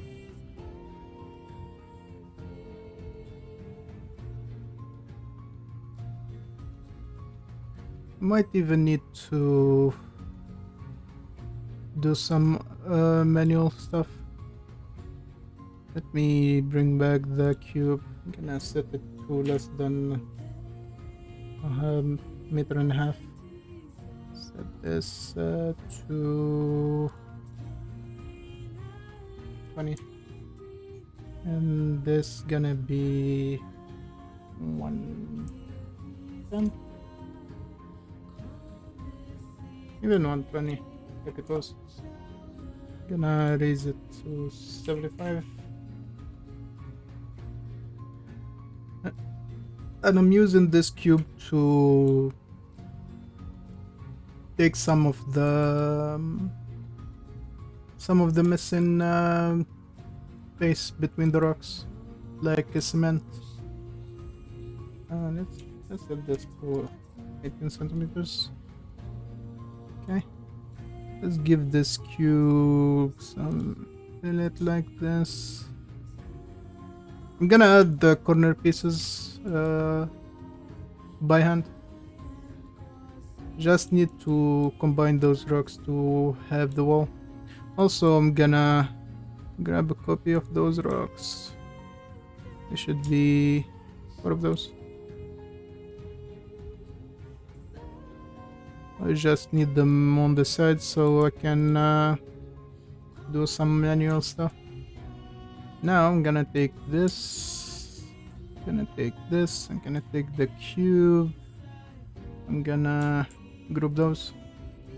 I'm gonna also set the origin of the group to the word origin.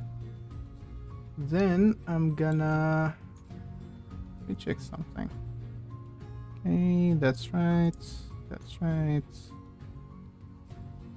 Yeah, for some reason, okay. Need to grab those and just add them. Okay.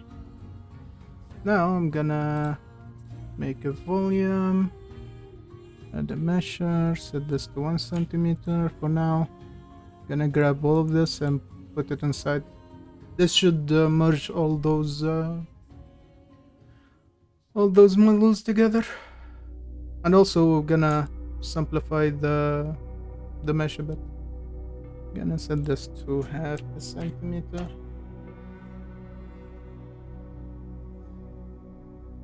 It's gonna preserve some more detail.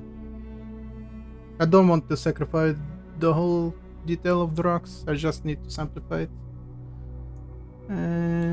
Might even go higher res for one more time, because this is not bad looking.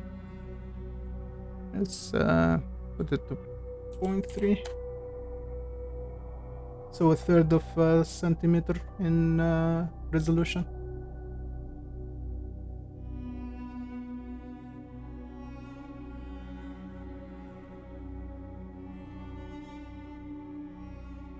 We've been streaming for 2 hours now, and it's already 9:30 o'clock, so gonna just touch up few things and maybe generate one more wall or two, and then I'm gonna end the stream. Maybe even raid somebody if I find somebody that I can raid. Okay, so let's do this. Let me save this. Okay, environment assets. Let's say ruins. Okay, stylized.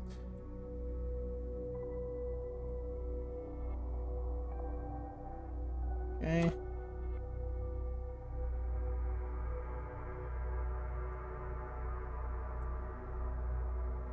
This is gonna be the file for the walls.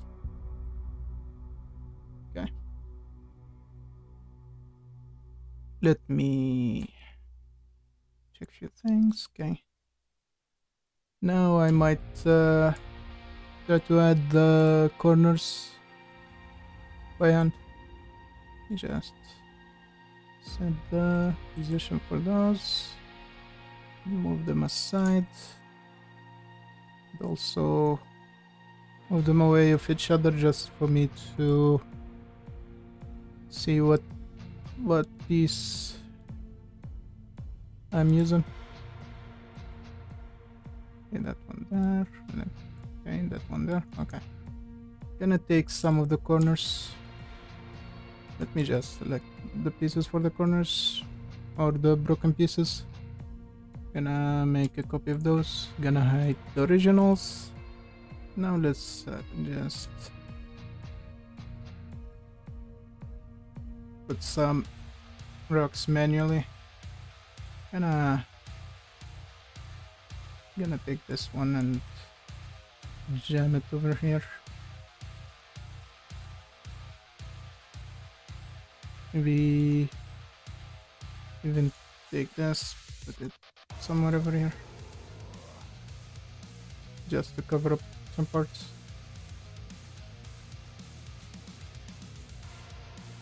Let me grab one more. Take this piece, move it here.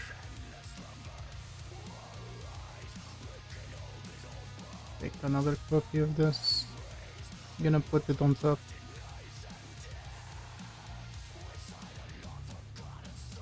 Gonna rotate this one. Doesn't have to be straight, but just to fill some space. Gonna take this and maybe do another copy over here and flip it. Something like this.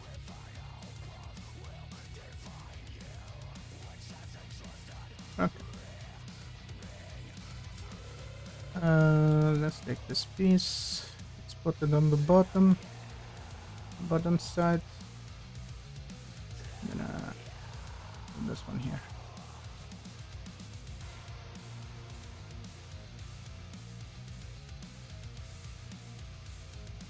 Maybe even scale it up a bit.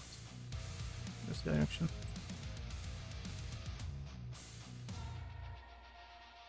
Okay. I'm gonna grab another copy and have it stick this way. Use this smaller piece, and then I'm gonna have another copy over here and just gonna rotate it this way just to put some of that detail over there.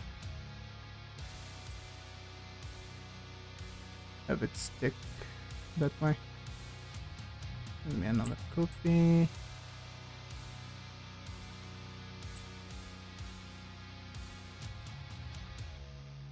Let's have it stick this way.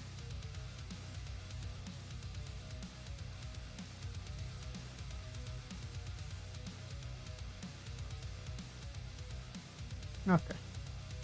Gonna take all of those and put them into a group, just knowing what is what. Gonna put those here.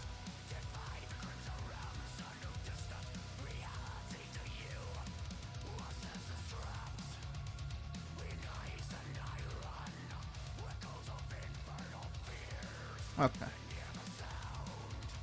Now those rocks are merged with the rest.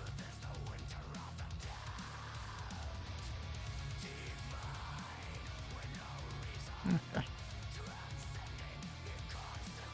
Now I'm gonna take this and make another wall just to quickly have something else. So I'm gonna make a copy of this.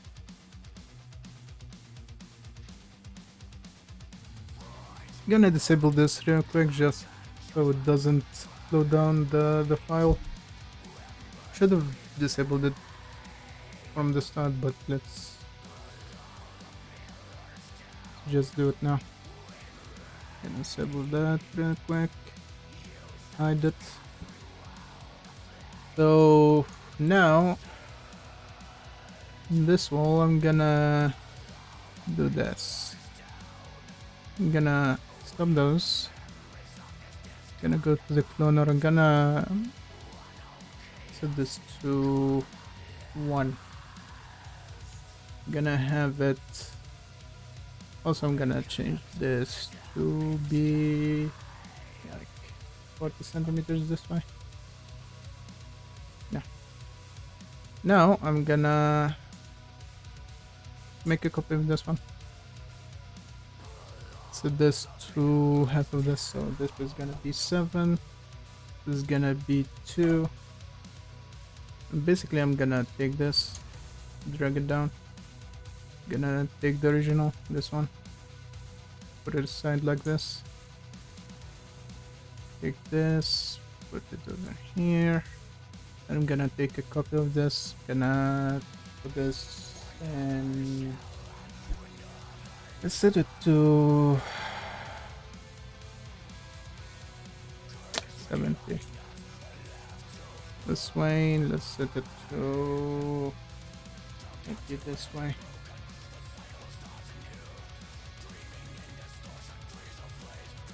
Okay.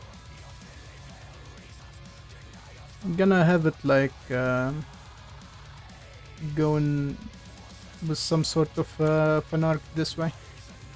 I'm gonna take some of the rocks that I already duplicated for this part. I'm gonna move them downwards this way. And this one.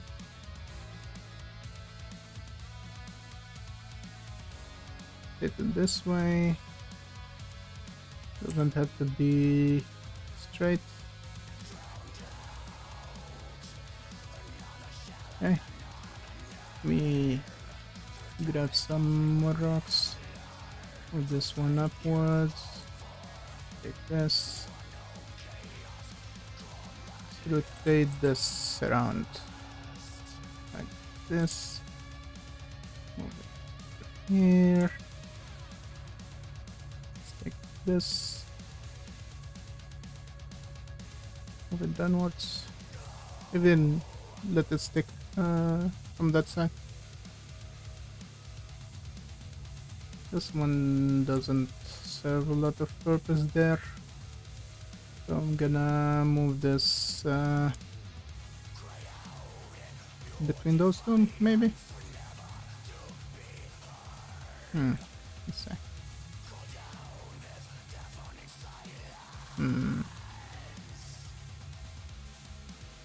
Might even flip it this way and have it set over here. Raise this one just a little bit to have more detail this way.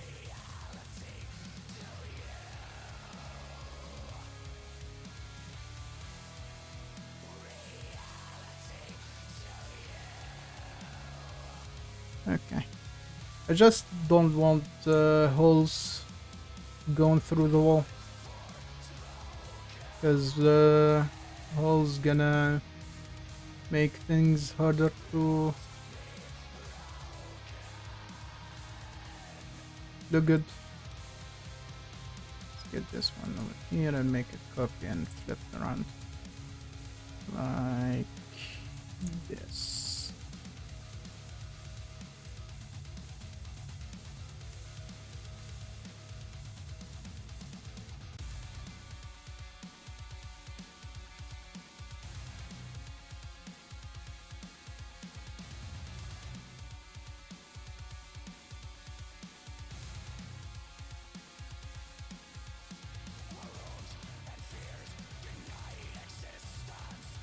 Okay.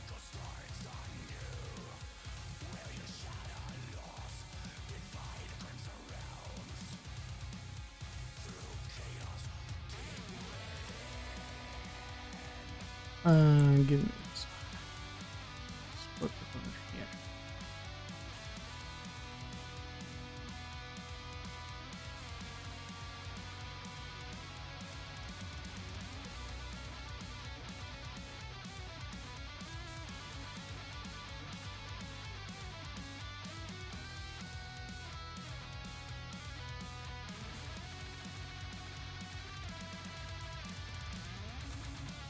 Move it outwards. Yeah, why not? Okay, let's enable this one and see how it looks.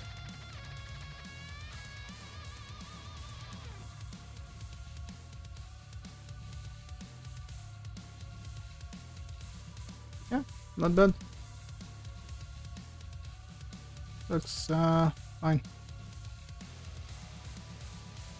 So let's say that this is gonna be one wall. Let me just disable this so it doesn't refresh. Let's enable this one. We also disable the refresh option. Generate this wall. Gonna move this one to this side, this one to this side so I can see what I'm doing. So those are the walls. I might want to make some sort of a pillar that is wider than one of those walls, and to have that be used as a connection, so I can make some sort of room. And then I'm gonna make another piece that is gonna be floor, some sort of a floor that I can use. Yeah, I think that that's gonna be a good plan. Also, I'm gonna have these rocks as separate models, just to use them within the scene to make some brick clusters that are broken on the ground. That's gonna be useful. So let's get the pillar going. Let me grab this as a copy because it already have some sort of structure that resemble that. Let me just, before I delete that, let me move this one over here. Let's see which one is pillar. Okay, it's that one. So I can delete this one. That's the tall cube, so I can delete this one. I need to take this cloner, add one more copy this way, and decrease the overall size. Now I just want it to be a little bit longer. Gonna raise that to 17 and raise it above the floor. This way. I keep that there. This. I just need it to be taller than the walls so it doesn't interfere with the shape. Gonna move these like that. Can also take this and make it wider this way and skinnier this way. Yeah. Now I just need to, first of all, need to reset the position for all of these copies. Let me move them aside. Okay. I'm gonna start to use those in certain corners and delete what I don't need, basically. This one is good for this corner too.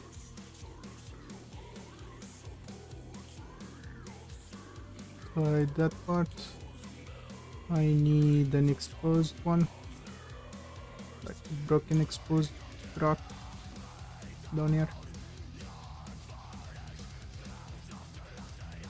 Let's have it going this way.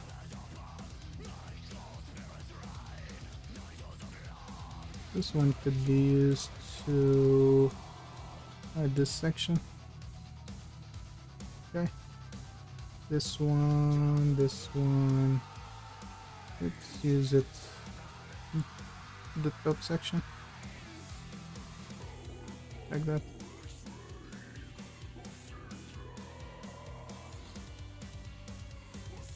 Okay. Maybe move it upwards. Gonna need one more. But this one I'm gonna rotate.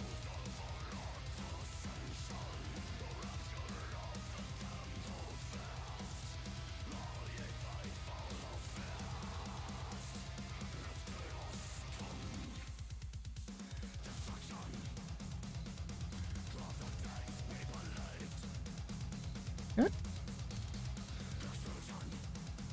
Few are left. So I'm gonna try to utilize them as best as possible. Don't have to use them all, I just need a few, but want to make sure that the inner box isn't way too visible, because that's not his job. Maybe even make this skinnier. Yeah.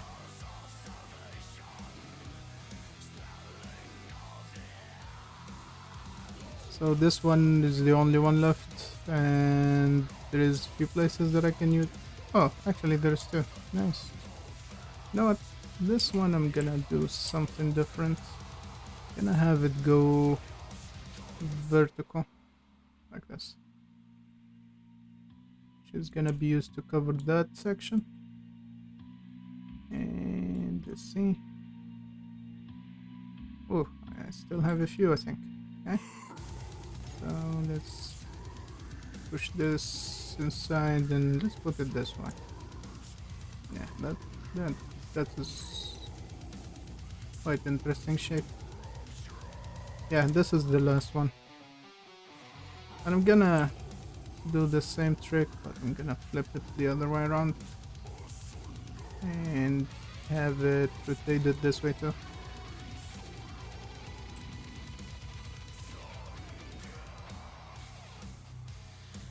Yeah, that's looking good. Let me just, before I enable that, let me just move all of this. This the center of that. Yeah. So let me just grab those and move them there. Okay.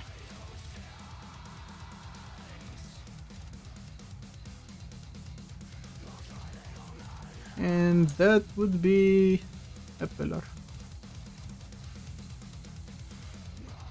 Let me wait for it so it generates.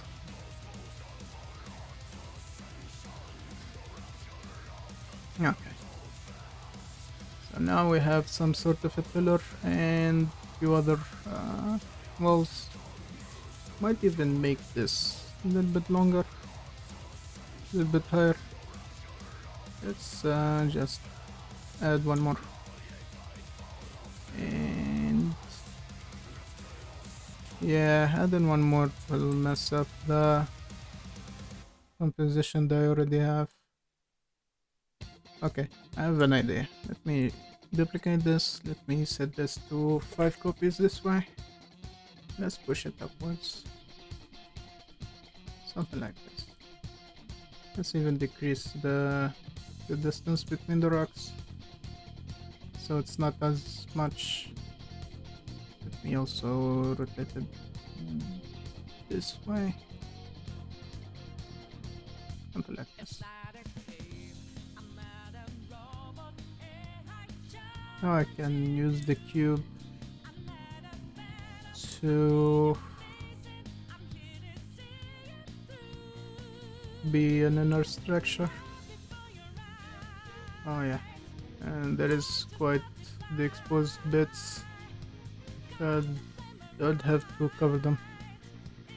Let's take this, move it this way, so it's not as exposed. And then I'm gonna use some more rocks to cover this.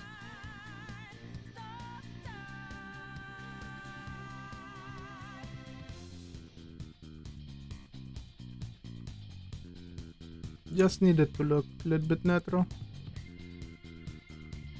I'm gonna add a little bit of distance there. Maybe even more. Yeah. Okay. I'm gonna copy this one. Move it this way. Doesn't have to be straight. Have it over here. Yeah. Now we need one more rock. This way. Maybe have it thicker.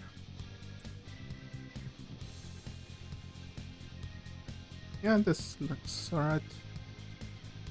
Leave it to generate, and let's see how the results are.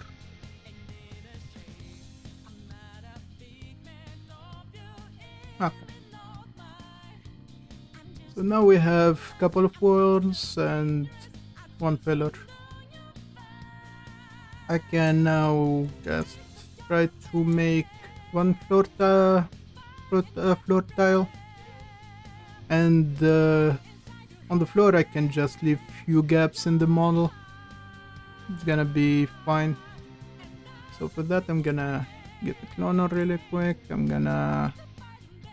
Actually I'm not gonna make it automatic. I can just make it by hand, because by hand I can control the gaps and utilize the size of the bricks better.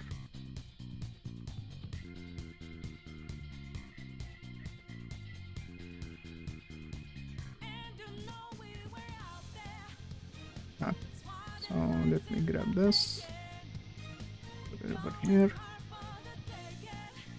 make a duplicate, hide the original. Now within the duplicate itself I can just get those into shape. Let's use this over here, push it more, get this one. This is gonna be some sort of addition to this rock. I'm gonna have this one. Let's make them stagger a bit like this. This makes it more interesting. Let's get this one. Put it here. Take this. Take the big ones. Gonna have a rotated copy, 180 degrees. Okay, take those. Gonna put this one over here. This one here. Maybe even make it lower. Take this one.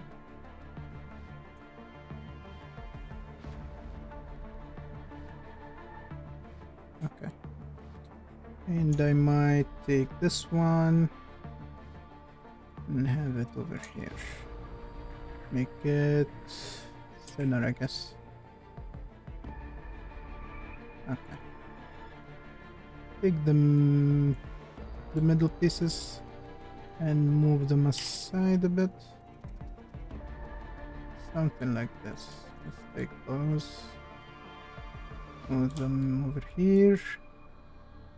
Let me select the whole thing and rotate this way.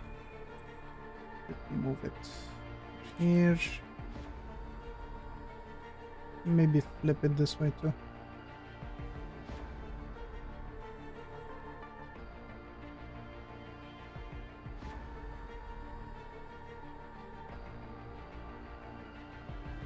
Move this one over here and just edit the size. Gonna flip this one this way. I'm gonna move this rock inwards and downwards. This one also too. They appear not to have the same elevation, so let's move those upwards. Make them level. Sort of level. Doesn't have to be as level. Maybe drag those two downwards a bit. Okay.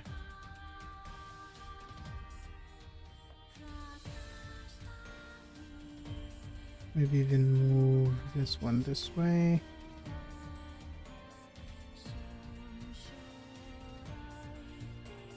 Okay. I think I'm gonna do the same trick. I'm gonna just move those to 0, 0. Oh, no. That's not gonna work. Let's see.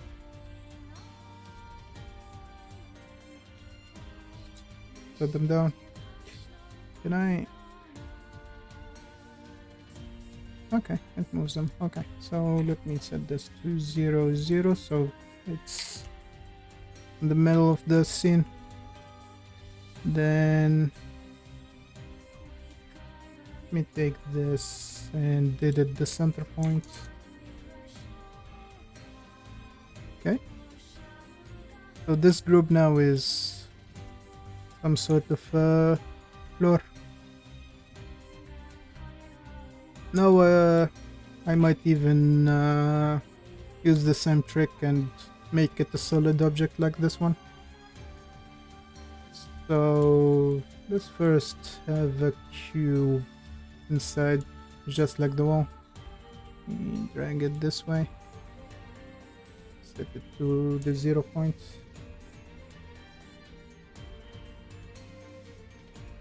I'm gonna have it just between the rocks, so there is something between.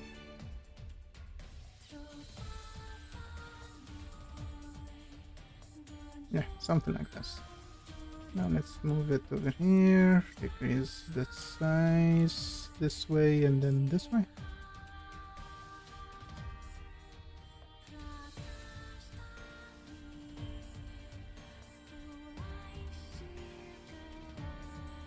I don't mind it being outside this way, but yeah, I think I'm gonna move those rocks just a little bit over here so it's connected, so this rock is connected, because the other ones all are connected in each direction.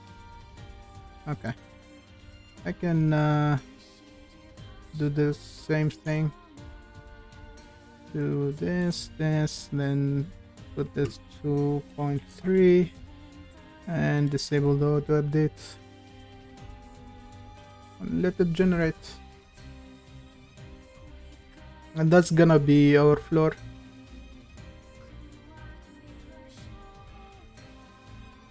I did this just to decrease the number of polygons in the model, so it's gotta be easier to deal with later. Should be done generating in a second. And I still have the original rocks, so I can use those as separate pieces later. Okay, so the model is merged. I think I'm gonna just edit one thing, is that I'm gonna push this rock down upwards so it's more uniform with the others in this way, because I want to use the both sides. So let's just disable this. Let me move this down upwards. It's just inverted, so Move it this way. I'm gonna give those the same treatment basically. Yeah, that looks okay. Let me just move it and bit this way.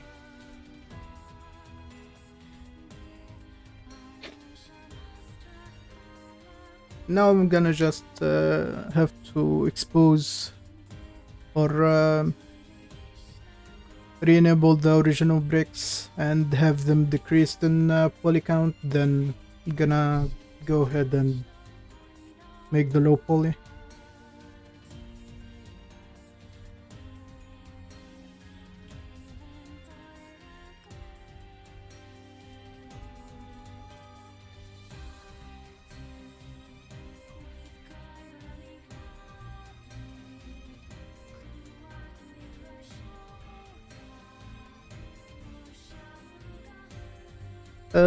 I think I'm gonna try to get those done tonight, and then maybe tomorrow I'm gonna make the other elements which are not made of bricks.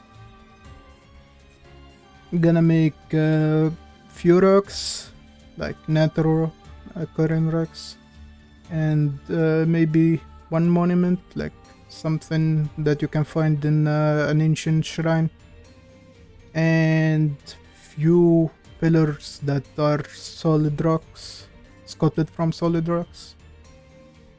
Maybe even construct some sort of an entrance out of those.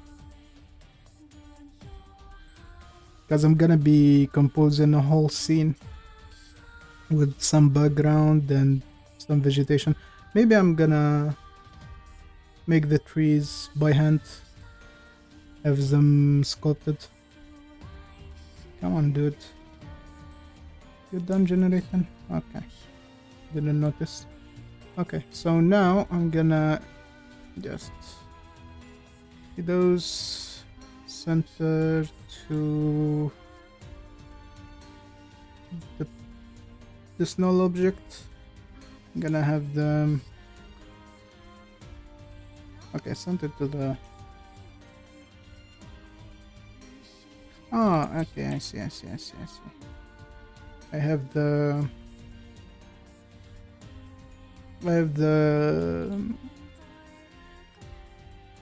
pivot edit mode enabled. I have to select this and set it to 0. Okay. That group is at the 0 point. I need to move those around. Something like this. So when I work on them to make the low poly and don't have them touching. Now I'm gonna do the same thing as the other models. I'm gonna select those, put them in volume, measure, set this to 0.3, and then disable the auto update. Okay. I don't have to have them super detailed, because quite a lot of detail gonna come from the I might just increase the resolution just a little bit. Gonna do it one by one so I don't crash the computer. So gonna add just a little bit of resolution. So this is gonna be 0.2.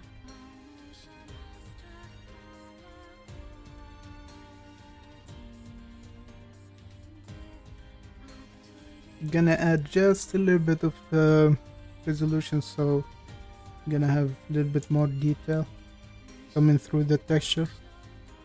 This is also gonna be 0.2.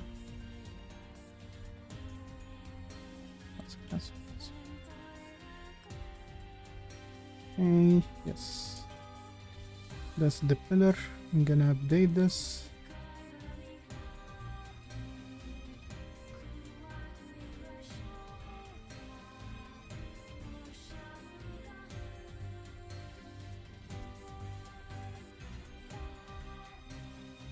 2, update.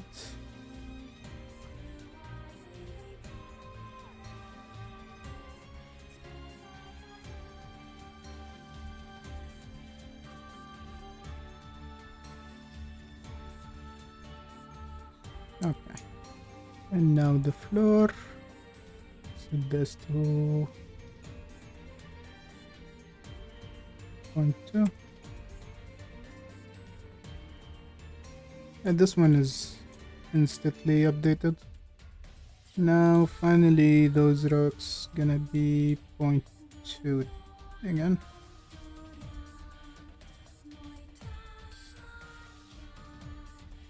It should be quite instant. Okay. I'm just gonna enable the wireframe so I can see how much detail I'm working with. Okay.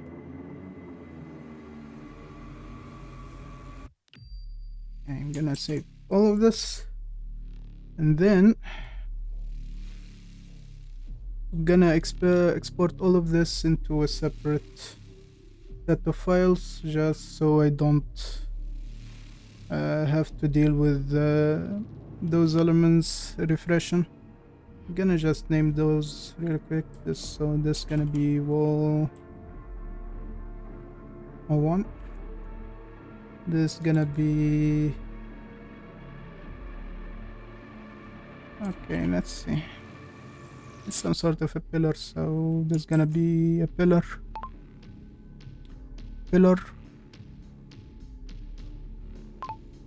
And it's gonna be pillar.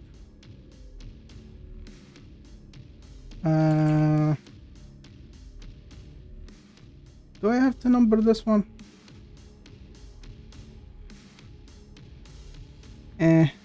Leave it numbered. Oh man.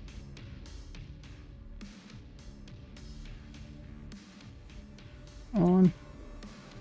This is gonna be. Oh, come on. Okay. This is gonna be floor. I'm gonna number it anyway. On. This is gonna be bricks.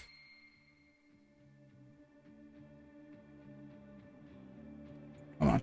My brain isn't focusing. Bricks. Then I'm gonna export those. Okay, let's see. Let's use the script. I don't want them actually, I might want them triangulated. Yeah, sure. Models. Let's save that. It's getting super hot right now. I think I'm gonna turn on the AC. Okay, just give me a second. I need to turn on that AC.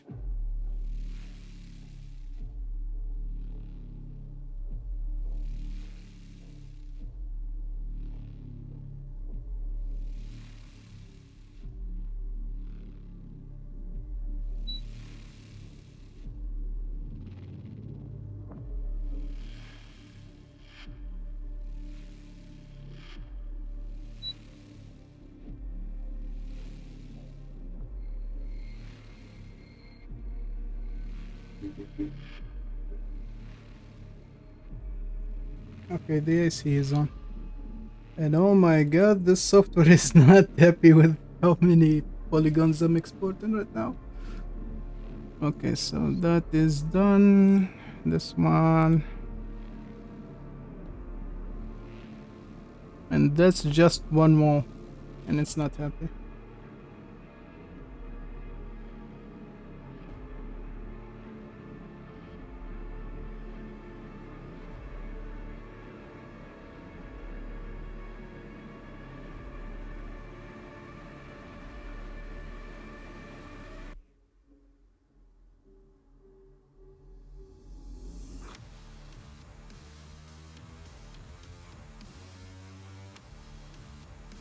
Dude. my PC is not happy at all.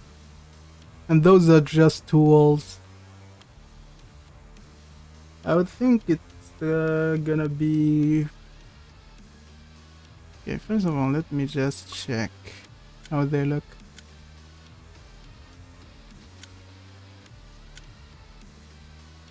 Oh my god, it's 100 something megabyte in size. It's just one model. Okay, let's just check this one.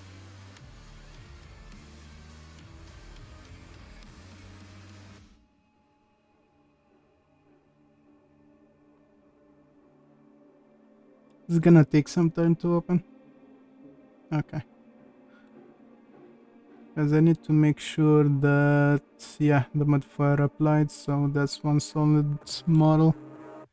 Okay, let's export the pillar.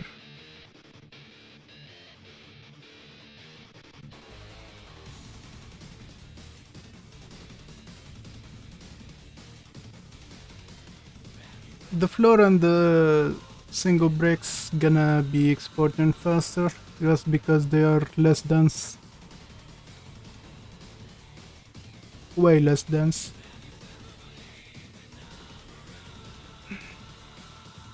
Also, I need to think if I want the shading to be cell shaded, a little bit cell shaded, or just like normal shading, because that's gonna affect how the scene gonna look. Okay, I'm gonna figure that out later. For now, let's just get those models to a low poly state. Okay, I think the pillar is stable now. Let's just take a guess. Cinema 4D is eating like 7 gigs of my RAM right now. Okay, let's export this one. This one should be faster. This shouldn't take too much time.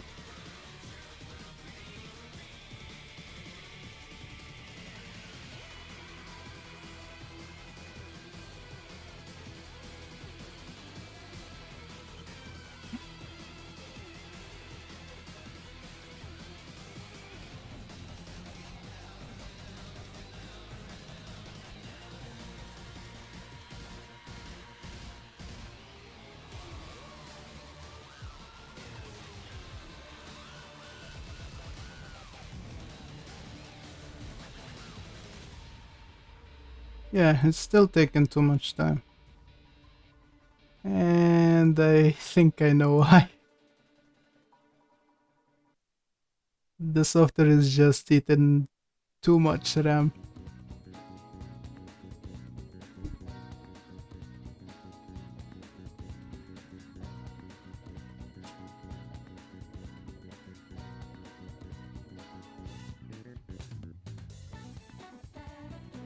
Okay, it's done exporting. Now the bricks.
Okay, now all my models are exported. I can just save the scene and start a new one. Close the old one. Now I can just import the exported models directly.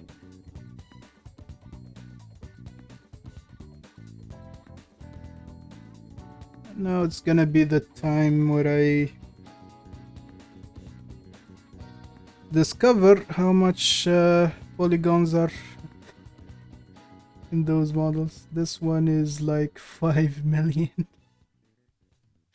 That's why they are taking too much time to export. 5 million is actually normal amount of polygons. Could have been more than this. First of all, I need to do something over here. I'm not seeing it. I just need to make a model and always I need to put those models inside of a folder just to make sure the high poly and the low poly are separate. Let's get the other wall. Okay, it's the same one. Make sure to import the correct wall. Okay, that's the other wall. Need the pillar.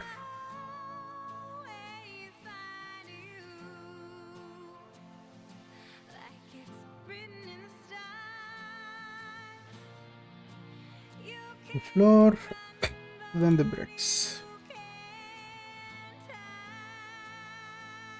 Gonna sheet just a little bit on the way that I'm gonna use to generate the low polys. Okay, first of all, I need to disable the lighting so I can focus on the models. Now I'm gonna take all those models and put them inside the polygon reduction. Those objects are used to basically decimate and reduce the amount of triangles in those models.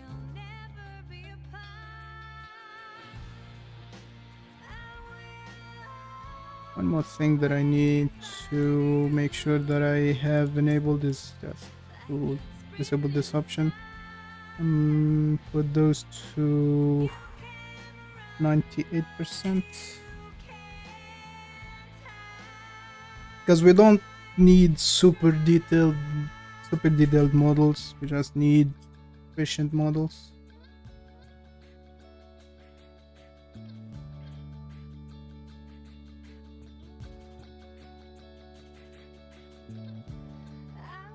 It's gonna be some time till it's finished with the polygon reduction, so I'm gonna be some waiting.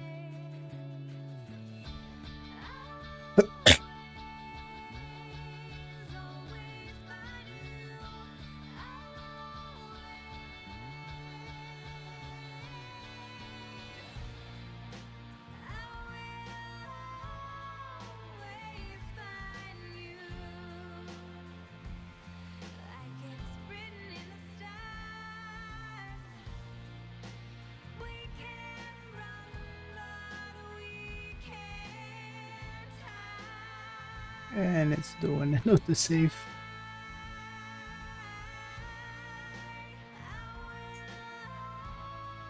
Yeah, can't even move the camera. I just need to wait for it to finish.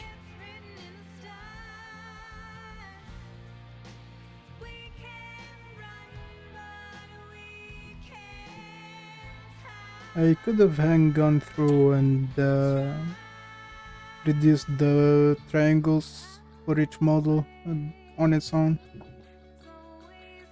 but I'm being stubborn and I want to finish this quickly and I'm rushing and it's not helping.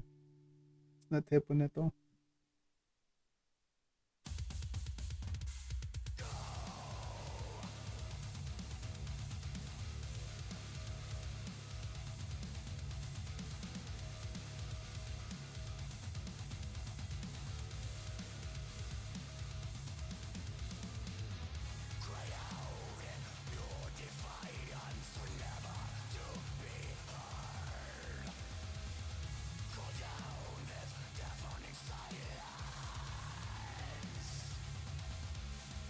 The wait is real.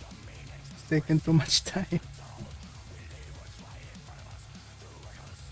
Let's reduce in around 5 million polygons for each model, basically.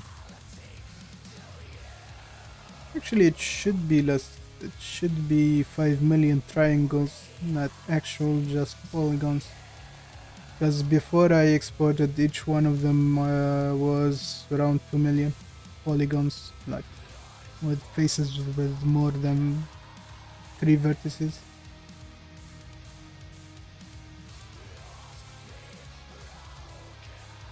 That's why they took a lot of time to export.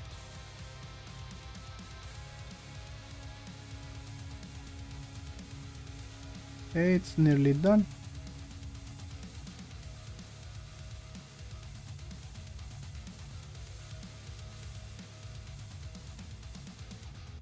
And oh my god. It's done at least for some of them. Yeah, it's done for some of them. And I think it didn't reduce much. Because what I'm seeing right now is still not low poly enough.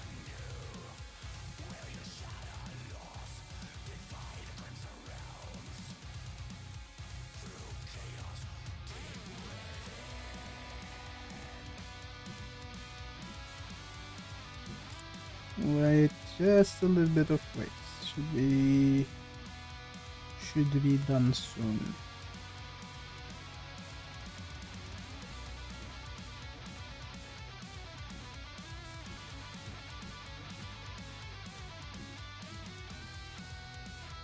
After we finish reducing the poly count, we're gonna have to fix few issues that might pop up.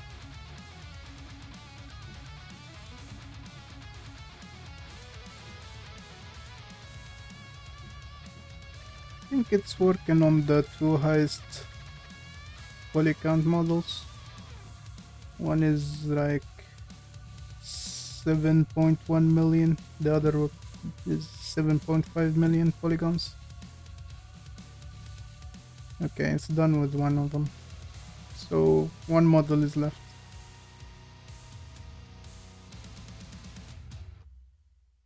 And I bet it's eaten through my RAM so fast. Okay, I think it's done for all of them. Let's just check the results. Yeah, okay, let's see. So if I check the wireframe, it's not bad, but it's still way too much. I need to reduce it more. Let me just try. This one is 10,000. I might reduce it to 5,000. Okay, 5,000 is way more manageable. This one is also gonna go to 4,000. 4,000 is good for this one, yeah. This one I'm gonna go for 8,000. Maybe even less. Maybe even 7,000. Yeah, 7,000 is good for that one. Now this one is gonna go 3,000. Yeah, 3,000 is good. And those are gonna go for 2,000. Maybe even less. 2,000 is good. Yeah, that's good. Now I need to convert all of those. So I'm gonna convert that one, that one, that one, that one, and that one. So we have our low polys. Just drag them out of there. Delete this. And let's save this file. I'm gonna go for the same name, I guess. Same name as this, but underscore LP for low poly. Now I just need to see if we have problems to fix. And to do that, I need to go over here, modeling, mesh check-in. I need to enable this. I need to select each mesh and see if I have issues. Also, I'm gonna just look this UI.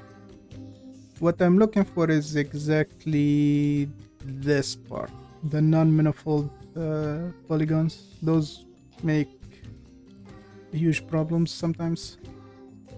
Just need to check. Set this 2 lines so I can see. So basically what this is for more than 2 polygons to share one edge between them. This one does, so I need to get rid of that. I'm looking for red lines, so this is another one. I have 2 left. One of them is here. This is the inside of the model, so I need to remove this. It's gonna be just another one. Here it is. This is the last one in this model, and that model is clean now. Let's go to the next one. This one has 3 of them. This is one. This one need to go. Can select this from here. That one need to go. There's one left, which is this one. Okay, this one is a tricky one. This one is something that I don't want to have. Let me just enable this shading. You see, this one is from 2 faces that have... Basically, this face shouldn't exist over here. So to fix this one, I need to merge this point to this point. I need to grab this and merge it there. And that takes care of that. Okay. That's why I don't like to have holes through the model, because holes introduces a lot of issues. But for this purpose, we don't need to pay too much attention to those. Okay, have you over here. Let me just grab one of the points just to see. Yeah, this is the exact same issue as the other one. So let's enable the shading. You see, it is geometry that shouldn't exist. Doesn't have to exist. I can just get rid of some of the faces and merge them again. Let's get rid of those. Don't think I would need those. Maybe that one. And just remove those. Even remove this one.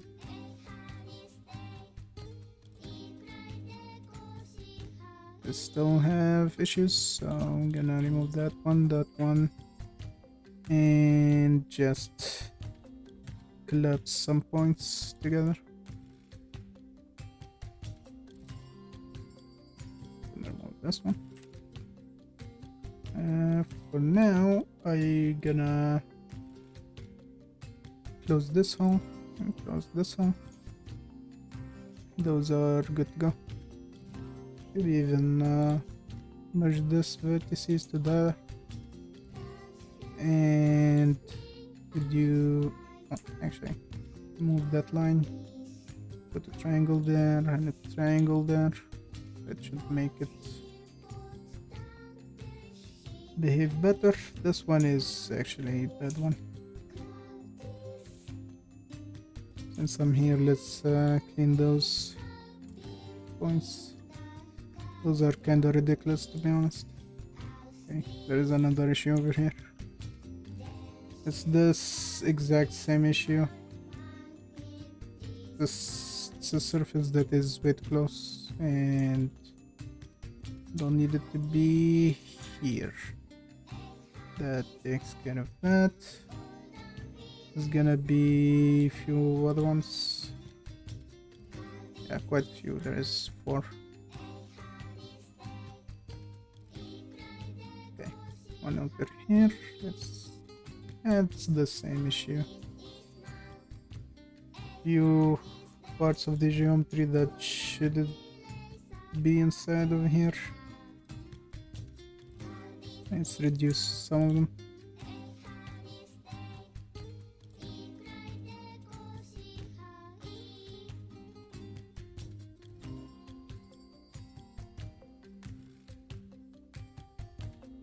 Okay, close that one.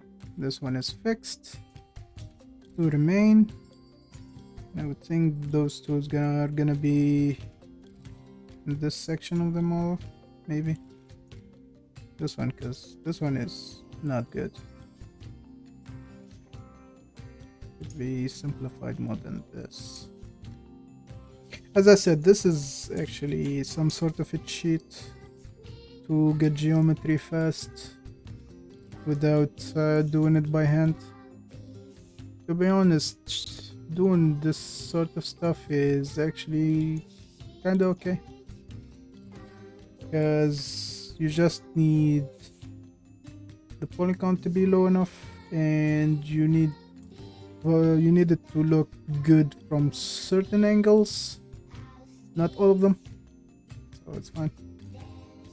Gonna remove this point, this point, this point, and that should fix it. Okay.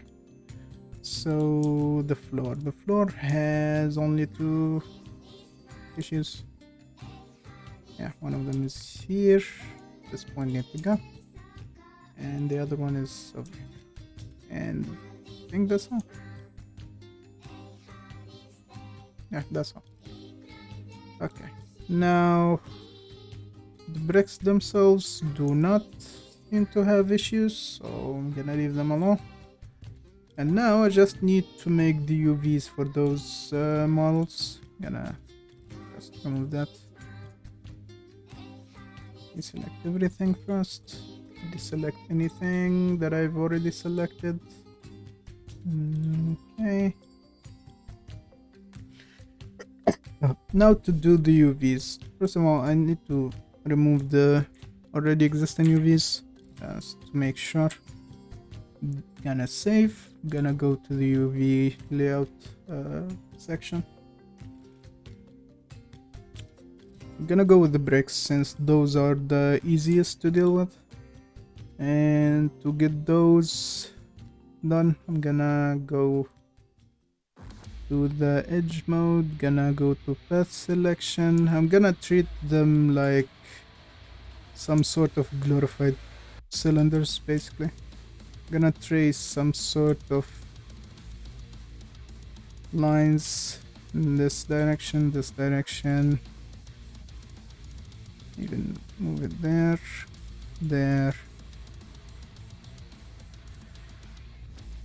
there, go around this corner, there, here, then from this point to this point, and this should close that. Gonna click on wrap. As you see, that is already done. Then I'm gonna go for those ones.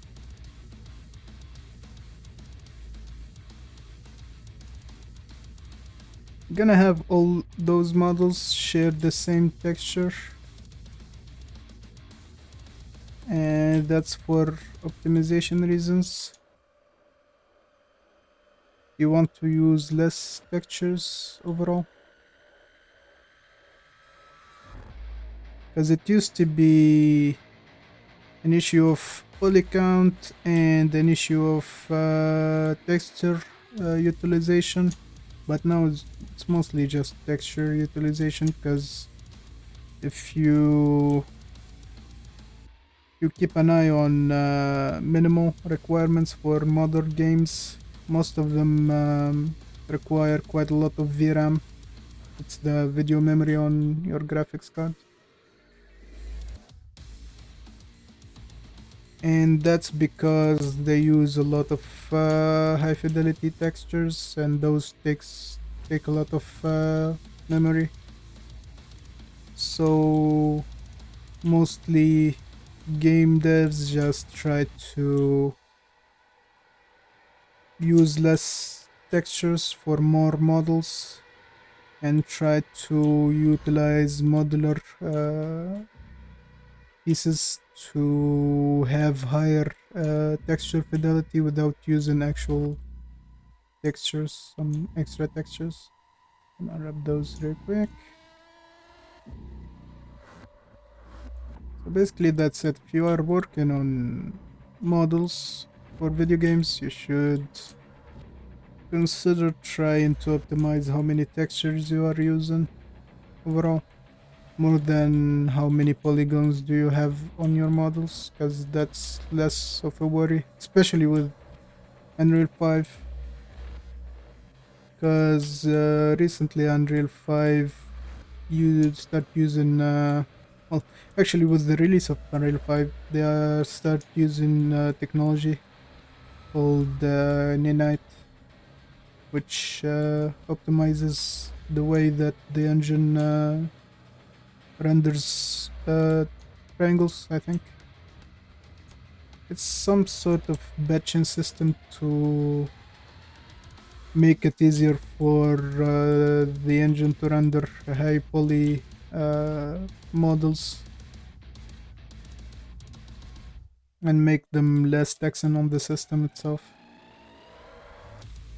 And with that, they can have higher density meshes with more triangles, and yet the game runs smoother. But now it's all the focus on how much VRAM you gotta be using in the game, how many high fidelity textures there's gonna be.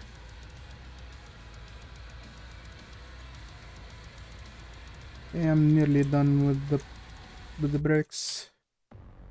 To be honest, the floor is gonna be easier than making the UVs for the bricks, just because it's gonna be one single object that I'm gonna be doing the same technique like this. I don't want to have extremely efficient UV layout, I just want to have a good one that it's gonna give me the look that I want in the texture. Because I'm not making this for an actual game, just making it as standalone project. So it doesn't have to be super duper optimized.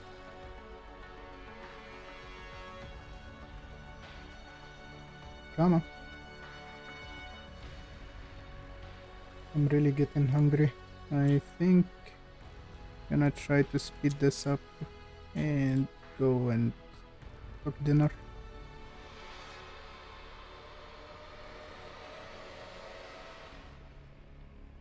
Oh yeah, this is good.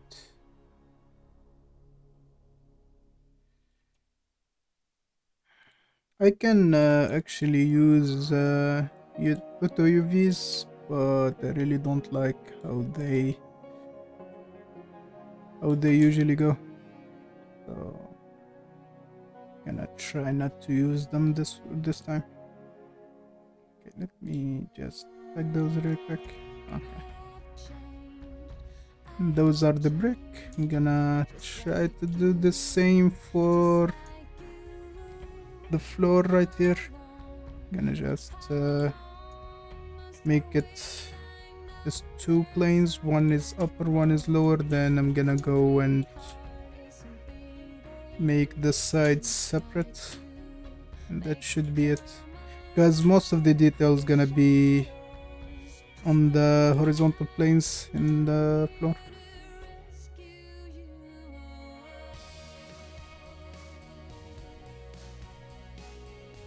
Okay.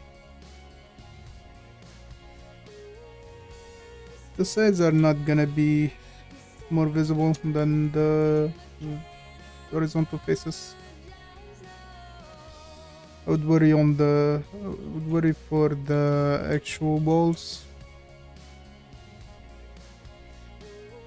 This one is kinda awkward, but I think it's gonna be fine.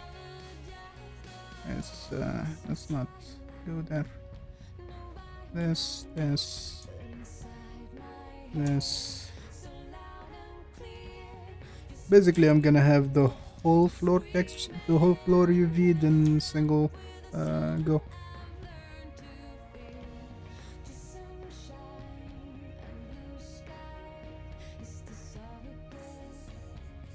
Living here. This song goes hard. Super good.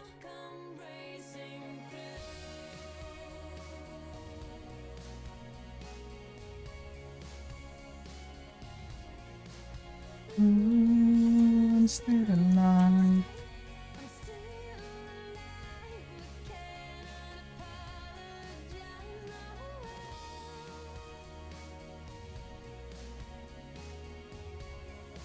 A game made by Swedish group of people, and yet it's so British for some reason. And the voice acting is American. I have no idea how this goes. Okay, so that's the top part. I'm gonna go around and select the lower part, and then I'm gonna splice it on the sides.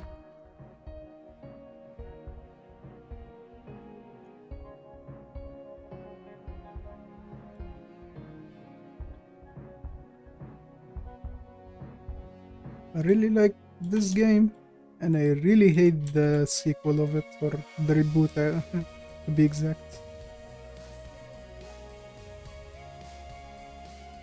For some reason they ruined such a simple, good game. They ruined it. They managed to actually do it. They made it look better, but they ruined the art direction, and they definitely ruined the gameplay.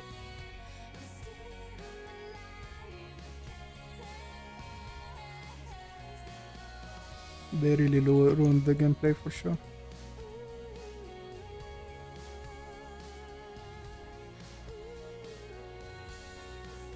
Hey, let's go.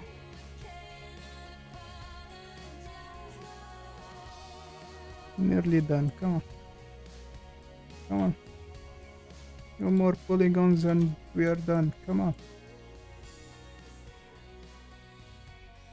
Hey. Nope, you don't go there. You don't go there, you go this way.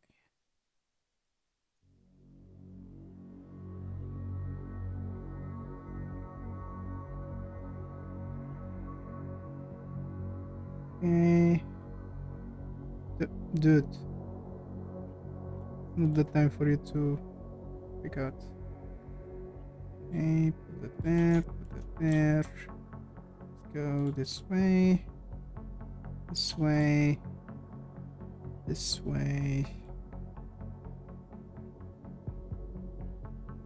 Okay, it's fine.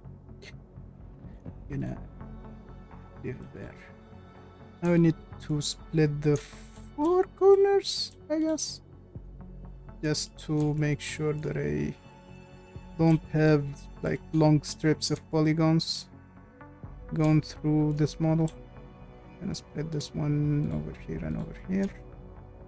I'm gonna split it this corner, and this should be okay. And yeah, it's kind of okay. This one is messed up. Let me just see if I can split this one in 2. Yeah, because this one is super close to itself. It's actually not even just super close to itself. It's not even correctly mapped. Okay, let me just select this, move it to side. So that's one single polygon and this one single polygon. That should be okay. I'm gonna rotate this one just a little bit. This one should be split into 2, to be honest. So let's just split those. This one. Yes, this one. Yes. Should they should pack alright. Okay, yeah, it's good enough. It is good enough. Let me just combine those two to the same texture space, I guess. Yep. If I bring up this texture, you would see that they are mapped. Alright, not as good, but that's fine. It's usable.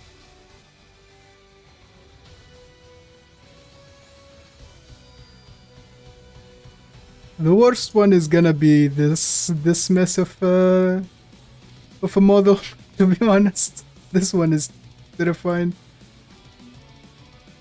Well, actually, let me try it. Let's go to. Okay, I need to be on the edges. Path selection. Let me select from top to goddamn bottom. Oh my god, this is just terrifying. Okay, let's try to select one coherent line from top to bottom. Okay.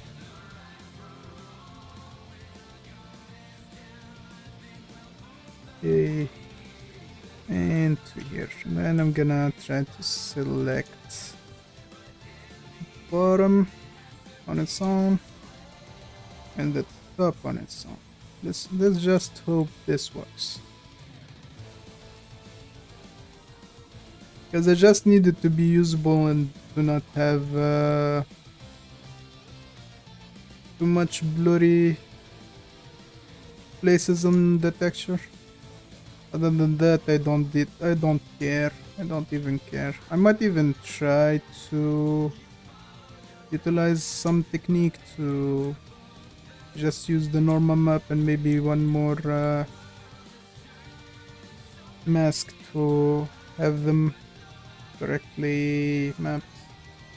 Yeah, this is such a mess of a model. Didn't even get split into two. You know what? I think I'm gonna add another line this way.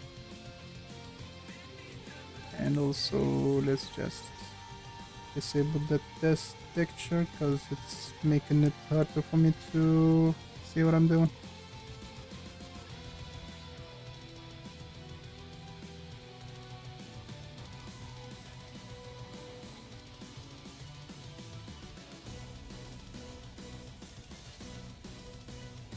Yeah, this is definitely such a mess of a model. It's terrifying.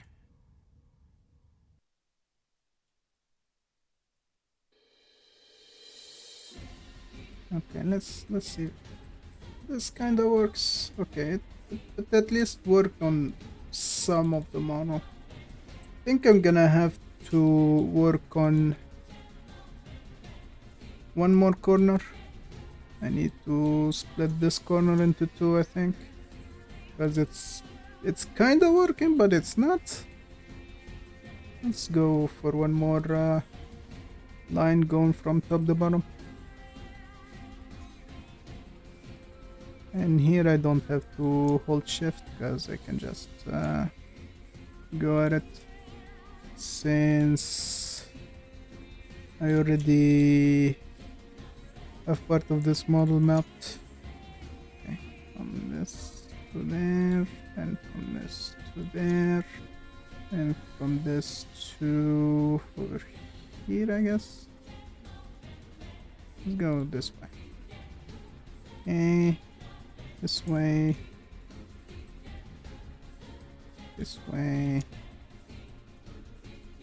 this way, this way, then let's go this way. Okay, let's go this way. Okay, I think this is kinda usable. No, it's not. No, it's definitely didn't even get separated. Let's try again. Okay. I think I need to go here, select everything, deselect everything, select Actually, not even selecting by. Yes, it's just it is not split in this model up. It just doesn't want to do it. Let's try this. Still not doing it. It is still not doing it at all. Okay, let me just remove this. Maybe even removing this section and try to split it this way. I might need to help the software do this. Okay, now it's working. Okay. But I think it's not splitting at the bottom. Or maybe on the top. Let me see. Yeah, I think it's not splitting on the top side. Oh, okay, I see. It's not splitting from this point to this point. Okay. Now those two faces should be separate. And then this they're not. Okay, if that is not working, let's try another line. Let's go this way, this way to that way maybe. Let's not pass under this point. Let's go upward this way.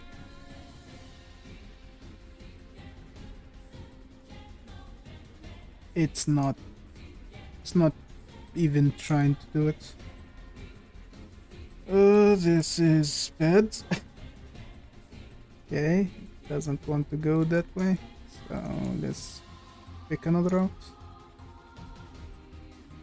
Okay. Add selection please. Okay, I'm gonna go this way. Please work. And maybe, you know what? Not use that. Let's use this. Okay, now it's working. Or maybe not.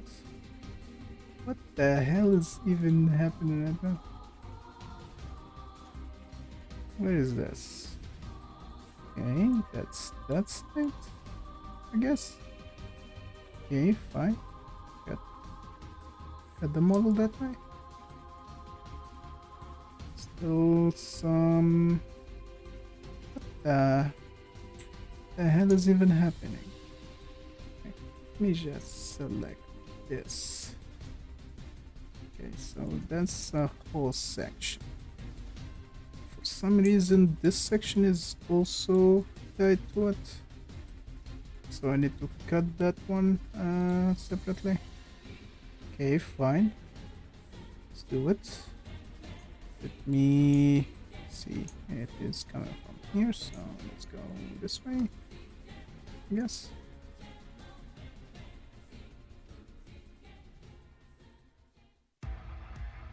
See what we have. Okay, it's kind of cooperating, but this is still not. And I have no idea why. Because I already got it that way. What is happening? Okay, let's see. So that's that. So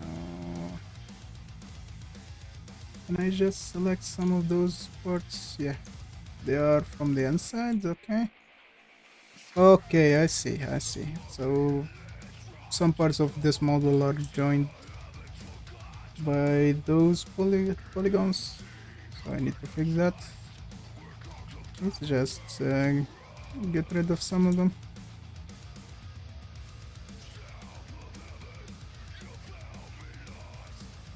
Okay, let's do this. What the hell?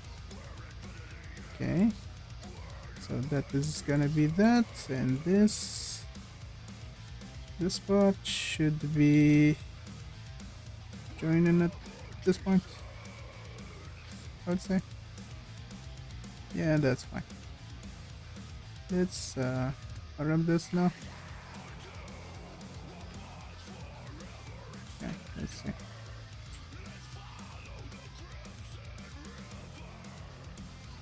So this point is this one. Hmm.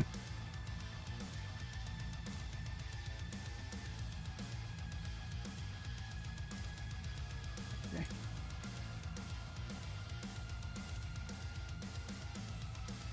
And what is this? Okay. I'm gonna select those and sew them together so they are the same part. And for some reason this is not bad. Let me just see how the texture distribution is going on. Hey, that looks fine, that looks fine. It's not too much stretching. This one is not good. This one isn't good at all. This part. That one, this one isn't good. It's quite bunched up the bottom. And to deal with that, I think I'm gonna split the model one more time. Split it from here. I'm gonna go around and go to here. It's gonna make it breathe a little bit and make it more obvious where is the place that is not working, which is I think this one. Let me just try and select the problematic parts. So this one is kinda bunched up. This one is kinda okay. It's not good, it's not great, but kinda okay. Could be better if I can select few edges to fix. So here, here, here, here. Yeah, that fixes this area.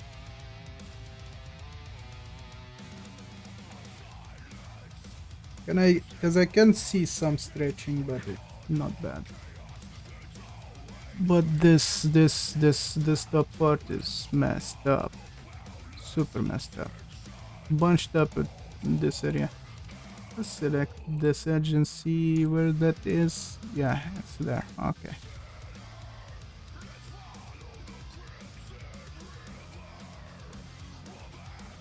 So it's all that's whole section. Okay, let me just select that.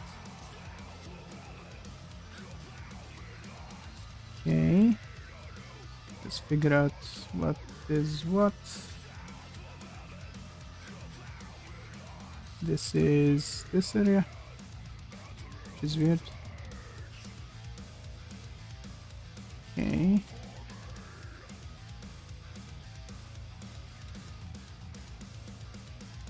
This is getting complicated. Oh my god.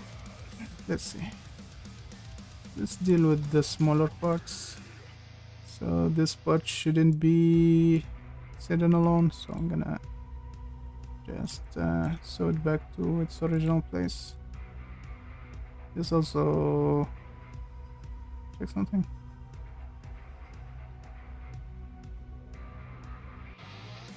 Okay, it's fine. Let's see. Why is this like that?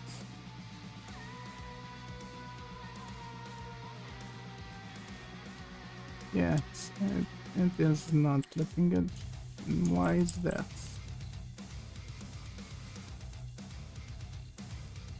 Okay, let's leave it.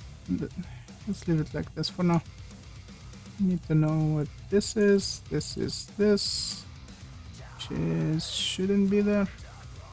So let's select those borders and weld it to its original part, which is gonna be good. Okay, that's fine. I need to know what this is. It's really bothering me.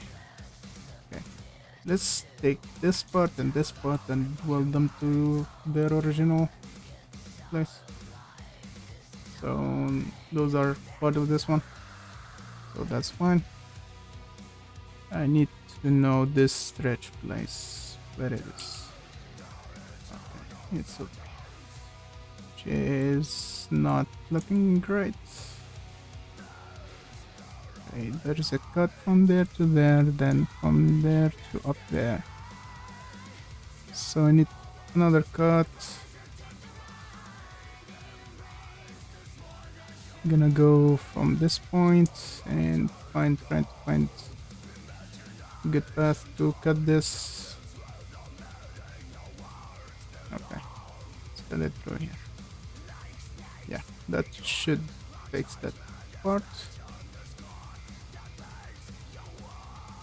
Now this is a little bit stretched, but it's fine. It's absolutely fine.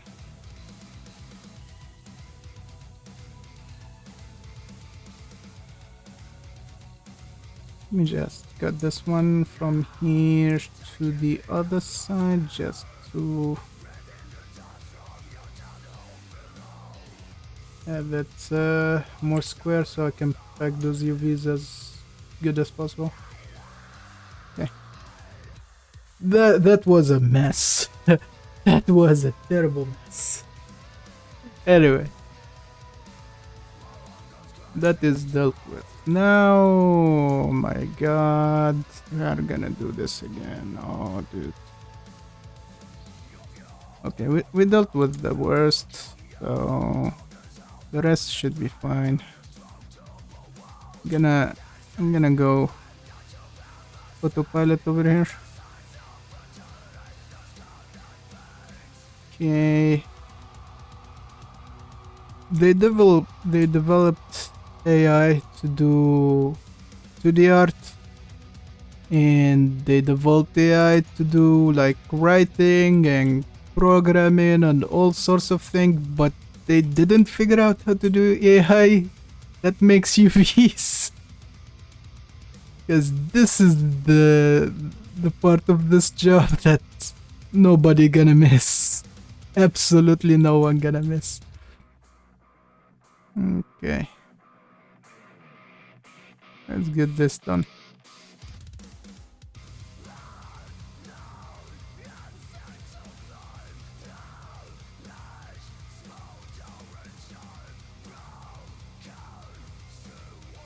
This is an absolute mess. Good. Okay. This is getting super late, I think.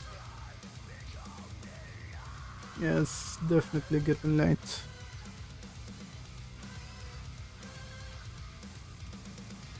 But I really want to finish this today so I don't have to deal with it later, so I'm gonna still go through with it for now.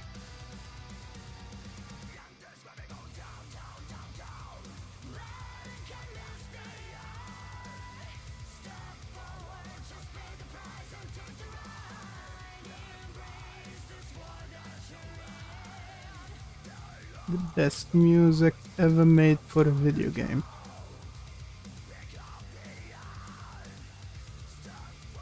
And this is gonna be quite the hot take, to be honest. But it is true.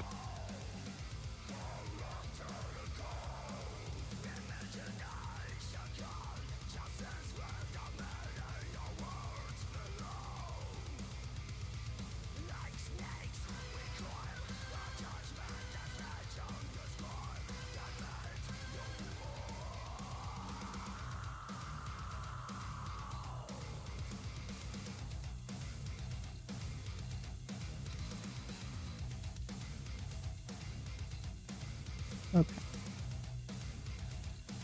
Yeah, just a little bit bored of it is not as good, so okay, that should take care of that. And I think this one is absolutely fine this way, so I'm gonna leave it be. Okay, so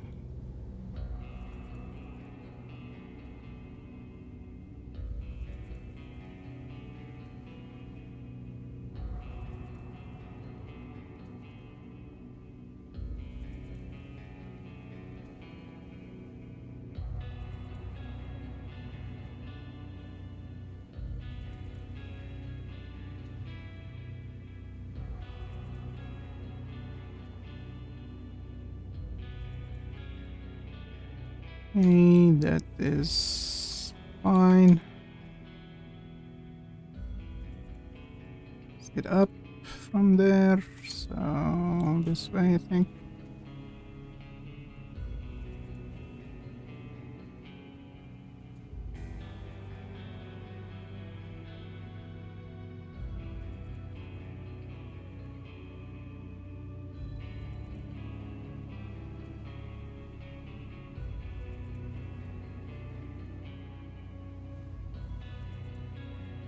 Yep. That's one side. This is gonna be the other side.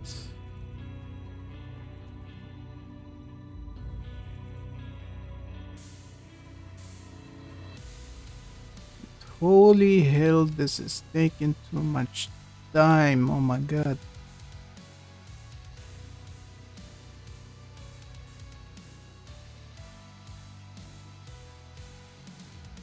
Okay.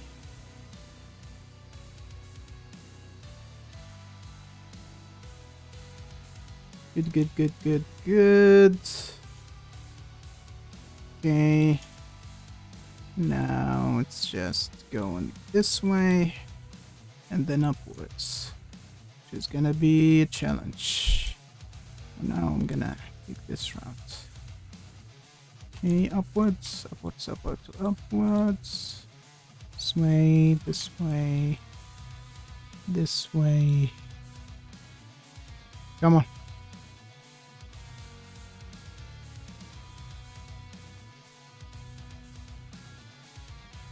Okay, fine. Nearly done. That is done. Let's get those corners. That one. Let's go from here. The other side. She's gonna be here. This to this. And then this to that, I guess. Like that. And let's give it a quick look. I might need to split this way just to make it less of a problem. Okay, I think it's still a problem, but that's fine. It is gonna be fine. Okay. Now I'm gonna select all of these. Gonna deselect anything unnecessary. Gonna go to the packing. Not gonna preserve the orientation. I'm gonna apply. This is gonna take a while. Okay, let's check. I think everything is packed as tightly as it can be. But for some reason, it's still there is gonna be this thing, which is, where is this? Okay, it's here. This one. What the hell is even happening? Okay, let's see. Select that. Which this one? Okay. Like this. Gonna check if it's interfering with other UV elements, which is the case. Gonna move it manually. Maybe move a few other things around. This one. Gonna move this one aside for a second. This one should. Yeah, this one has the same problem, which is gonna be this one. Okay, so there's that. Gonna move just a little bit there. This one gonna move upwards. Do we have any other issues? Think not. Yeah, I think not. It's gonna be fine all around. Just select everything. If there is any stretch out places, you're gonna see them as orange lines. And I guess everything is kind of okay, so I'm gonna leave them be. Now, what I'm gonna be doing is I'm gonna make a material which is gonna be a brick walls. Let's add few underscores just to make the name look fine. One more underscore then. Okay. I'm gonna select all those, apply the material. Then I'm gonna save this. Gonna select those one by one. I'm gonna export for those models. Also, just to make this easier, I'm gonna export those one by one. Also, you know what?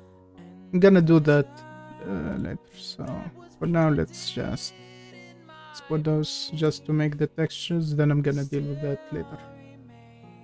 I'm gonna make another folder, low poly. Gonna save it. First of all, let me just select this. I don't need to rush this, so I'm gonna take my time. Okay, export the bricks, export the floor, export this pillar, export this wall, and export this wall. Okay, I'm gonna save.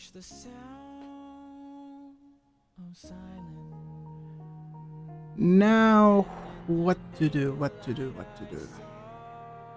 The funny thing is that I've exported each model on its own, but I didn't have to do that, so you know what I'm gonna do? I'm gonna select all of those, I'm gonna group them real quick, I'm gonna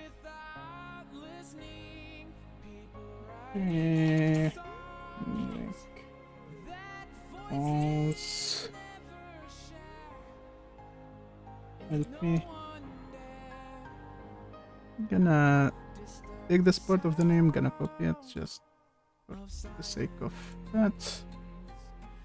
I shouldn't export each one on its own. I should have exported everything together. So I'm gonna put this outside of those two folders. I'm gonna come back to those later.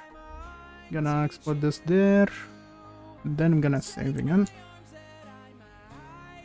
And I'm gonna do some other thing. I'm gonna go here and grab the hypos again. Oh yeah, it's gonna take some time, but I'm gonna grab those and I'm gonna export them again into one single NVX file. So that's the bricks, this is the floor. Because that just basically makes it as one model, and that's gonna be used to bake the normals and other things.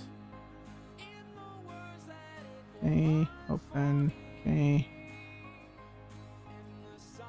And this is also gonna guarantee that everything gonna align perfectly in Subsim Painter. Okay, gonna go wall 1.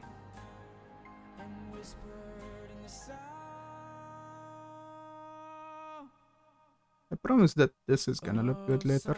So, wall 2.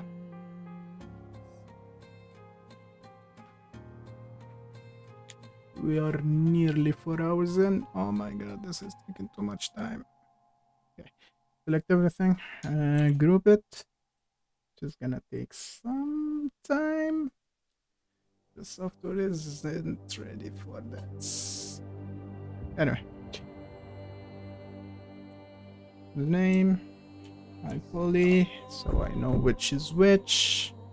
I'm gonna select that, export, put it outside.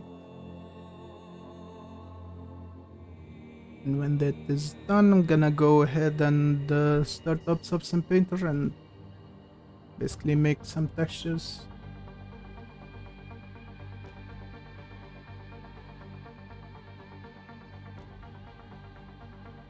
Come on.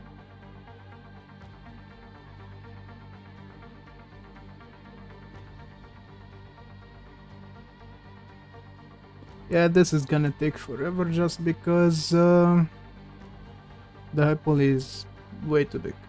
Way too big. I'm gonna save this. Gonna exit and let's bring up Substance Painter.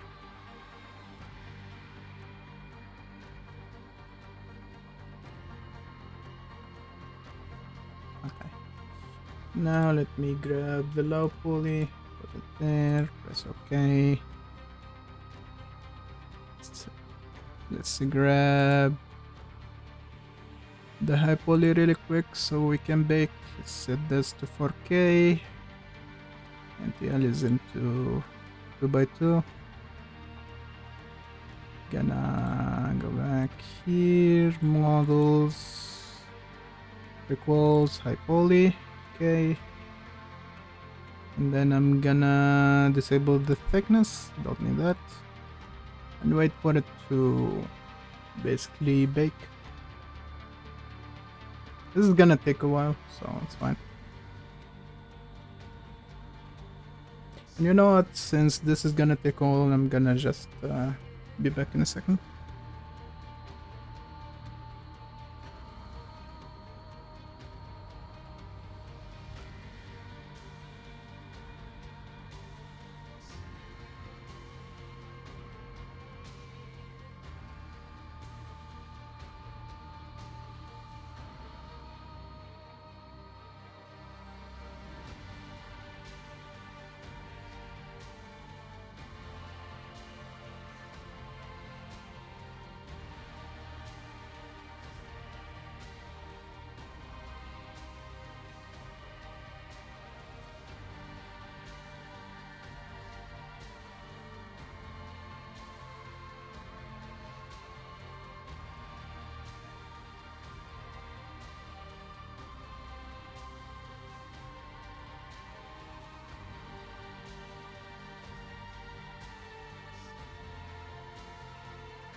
Okay, I'm back, and the bake should be, yeah, it is done.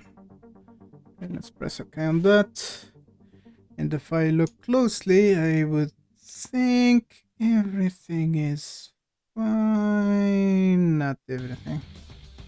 Yeah, not everything is fine. There's few errors. Me just check a few things. Yeah, this part is messed up too. I think there is some overlaps between some faces for in the UVs. You know what, for now I'm gonna ignore that because I know how to fix it, but yeah, it's not the time. I'm just gonna go ahead and make the materials that I'm gonna make, because that is more important, because I can just fix those errors later and get them looking right. But I just gonna do the material very quick. Okay. So before I start, I think I should grab few references of how I want it to look. Let me grab some very quick. It's gonna be I'm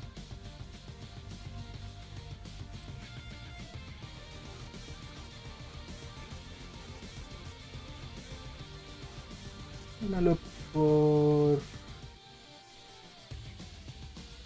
some references in the sorts. So there is some that are like gray stone, something like that. There is also some are more of red looking, more brown looking stones. And I think I want to go this route, more of yellowish, orange looking bricks, like this. I might even just have it white, then edit the look of it later on in Unity or something like that. Because sometimes you find some gray rocks that looks okay. You know, I'm gonna go with gray that is a little bit on the yellow orangey side. So let's grab a main layer real quick. Gonna remove the height and the normal. It's not gonna be metallic, it's gonna be quite rough, so I'm gonna put this to 0.8. That's gonna be fine. And the main color gonna be, let's set the how orangey we want it to be. So this is quite orange, so this is more of a desaturated orange, and let's push it a little bit toward the gray, something like this, I think. Okay, this color looks fine. Let's say this is the base. Okay, we're gonna need few more things. First of all, I need to bring the cavities. I want them to be more of a black color. There's a few ways to do that. First of all, I'm gonna make another layer. Gonna go over here, libraries, project. I'm gonna deselect this, and those are the maps that we just baked. I'm gonna grab the ambient occlusion and put it over here. The ambient occlusion basically is just the shadows that you find within close objects. Two objects that are close together, they have some sort of ambient shadow between them. Gonna grab that. I'm gonna put a filter on that, and it's gonna be a blur filter, so it's a little bit blurry. I'm gonna have it more blurry, not that much, just a little, just a little. And then I'm gonna change this to this. First, change it to multiply. Multiply actually makes it apply on the layer below it and add the dark parts to it. Multiply can work, but it's not that good looking. So let's see if I change this to base color, just so I can see the color itself, nothing else.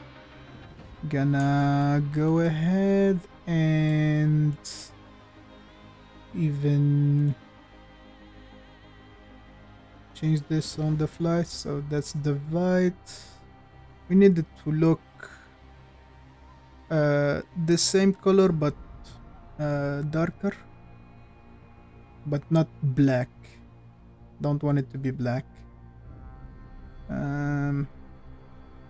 This is soft light, so let's just test the rest. I think I'm gonna leave it at soft light. Okay, dark light, right, okay, let's see. That's soft light, okay. So if I bring back the lighting, this is how it looks right now. So those are the shadows between the bricks. Okay, now we need to add one more layer, and this layer gonna be the edge damage, because it's rock. It's gonna be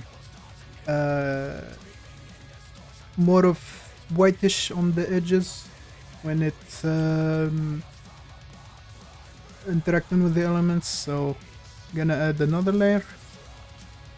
I'm gonna remove everything, leave only the color, and this layer I'm gonna grab this map, gonna drag it over here. This is gonna bring up the outer edges of the model, basically, like that. And also we're gonna use this map to add the this detail back to the rocks. So I'm gonna switch back to the color, seeing only the color now. I'm gonna grab the blending setting over here. I'm gonna change it and experiment with it. I want it to be zero and not too dark, not too... Yeah, this is exclusion. Okay, I'm gonna keep this one in mind. This one is overlay. It's not bad, but it's not quite good too. This is screen. Okay. This one is... I think this is color dodge. Yeah, this is... No? Yeah, this is color dodge. Okay. Color dodge looks good. Okay, this is soft light. This is hard light. I think I'm gonna go with color dodge or soft light, one of those. Okay, color dodge should be good. Also, I can just decrease the transparency if I want to remove some bits of the effect. I'm gonna leave it as is. Go back to the material stuff. Oh, the rocks looking quite good right now, but they are way too bright. I wanna make them little bit more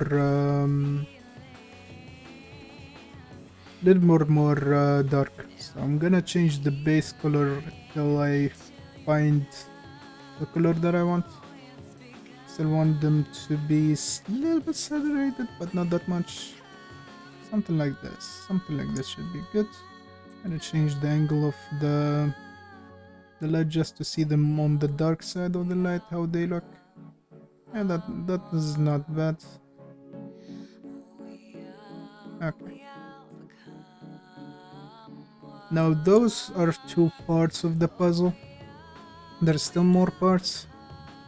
In instance, I want to add more variation to the color itself, but I want to be procedural, so I'm gonna go above the base layer. I'm gonna add another layer, and in this layer I'm gonna remove everything as always. I'm gonna look for grunge. Okay. If I look over here, I'm gonna try and find some texture that I can use for variation.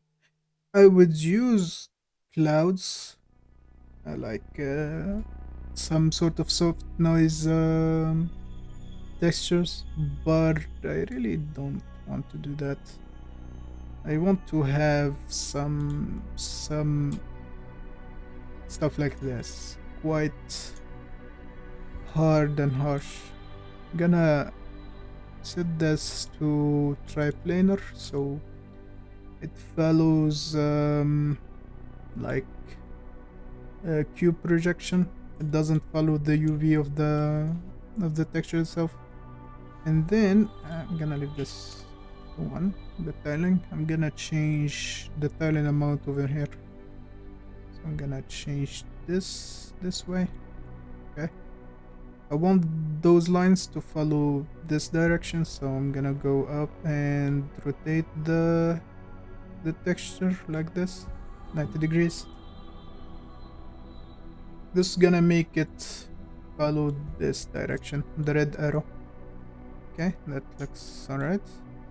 Now I want to blend this with the base color itself, so I'm gonna click this, and with the scroll wheel I'm gonna go one by one and see which one looks the best. I don't want it looking white like that.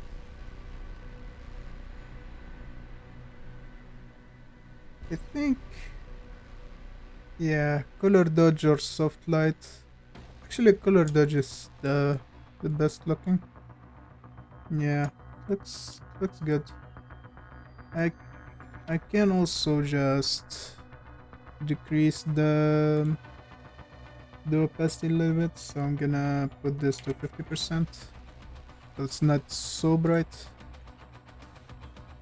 If you see, it adds those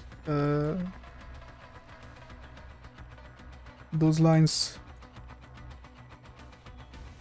And what I can do also is to grab this and also actually I can do this. I know which map this is, so I'm gonna remove it from here. Can I copy this? No. I'm gonna remove it from here, and here's what I'm gonna do. I'm gonna make a mask. I'm gonna take this, I'm gonna press this button and make a black mask. And this black mask, I'm gonna right click, the fill layer, and add the same thing. I'm gonna add this. It's gonna be the same thing. Gonna go here, triplanar, go here, and edit the amount, and turn this by 90 degrees. Not that. Yes, 90 degrees. Gonna just alt click the masks to see how it looks. I'm gonna set this to 4, maybe even more. Let's set this to 6. It's gonna be more dense. And it's look back. And yeah, it's looking good for now. And since this is a mask, I can just edit the color in here, and that's gonna edit how this looks. So I want it to be gray, but not that much, just a little bit. And then I can, since this is a mask, I can go with the height, and I can just decrease this value. So those parts are digging into the rock like that. You can see how the light bounces over those. Not gonna be using too much. I'm gonna be using minus 0.02, something like that. And for the gray, I'm gonna select the color and make it a little bit more gray. So let's say 7 on each color. Okay, something like that. That's gonna add a little bit more detail to the rocks. I just need to add filter and blur, and I'm gonna set this to 0.1, I guess. I don't want it to be super sharp. I want to have the same sharpness as this map, so they look the same, something like this. This is looking more like it now.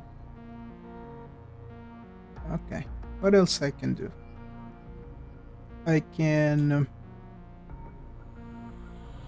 try to add some sort of moss, I think, but maybe I should do that within Unity itself, so I can make those type of ruins adapt to any sort of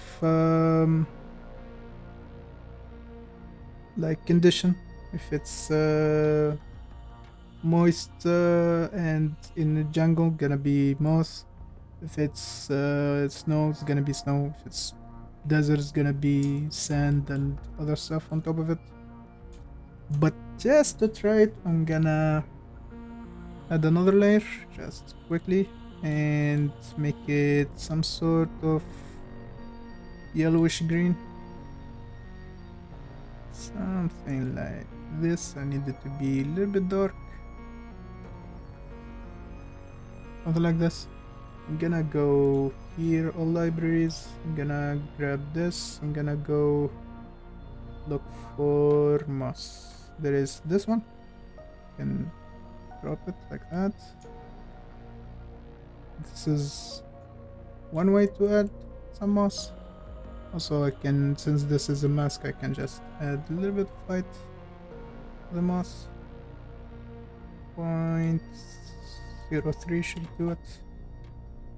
Doesn't have to be too much. So this is some kind of moss on top of this those rocks. Can also try some other mask. There's few for moss. This one is more subtle. This one is more usable since it's more subtle. It's not from top to bottom, so I can add on top of it some other moss or maybe less. And also I can do this. I can copy this mask. Can I remove it? Can add, duplicate this layer, make it just a little bit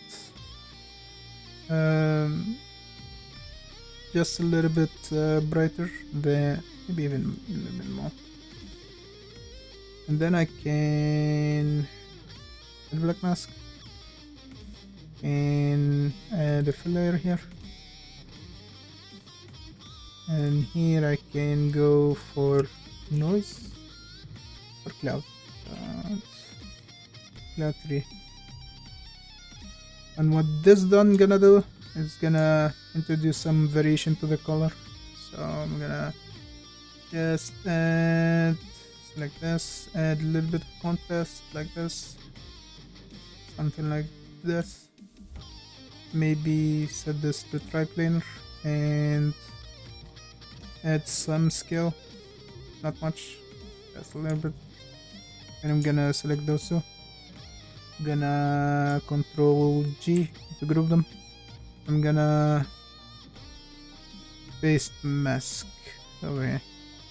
So it's gonna still have moss, but the moss itself has some color variation. I can make it more apparent by just selecting this and making this more exaggerated, so it's more of a bright green. And it shows that some is darker than the other parts, which makes it looks kind of okay. So let's name those layers. This is gonna be the base color. This is gonna be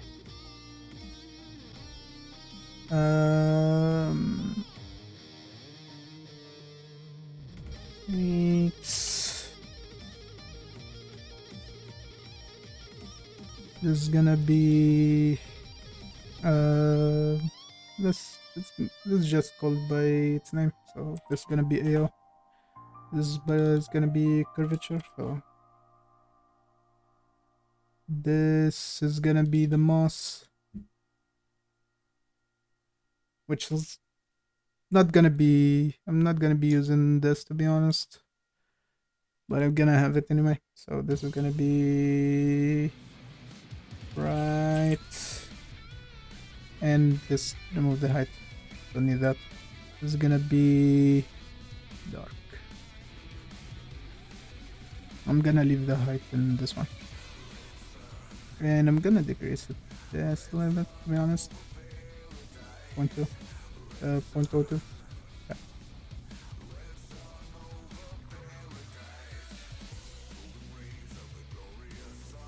So for now this material is looking kinda okay.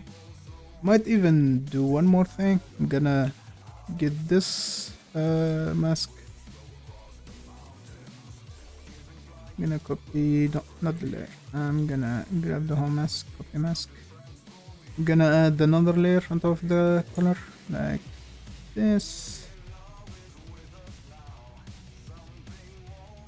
Right. This is gonna be the bright version. I'm gonna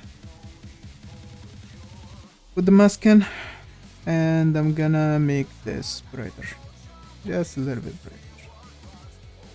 Something like, I'd even make it gray, but I make it more saturated and more bright.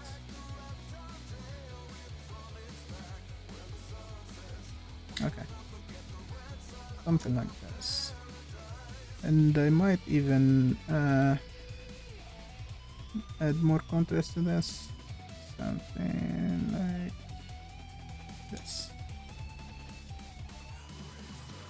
Because adding more color variation to this makes it way better. Maybe even make this gray more bright. So push it upwards just a bit so the streaks show more on top of the bright parts of the rock. Might even just use another kind of mask over here, because okay, let's just try this. Let's look for more grungy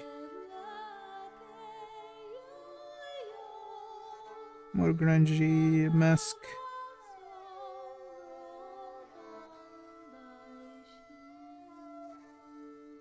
Come on.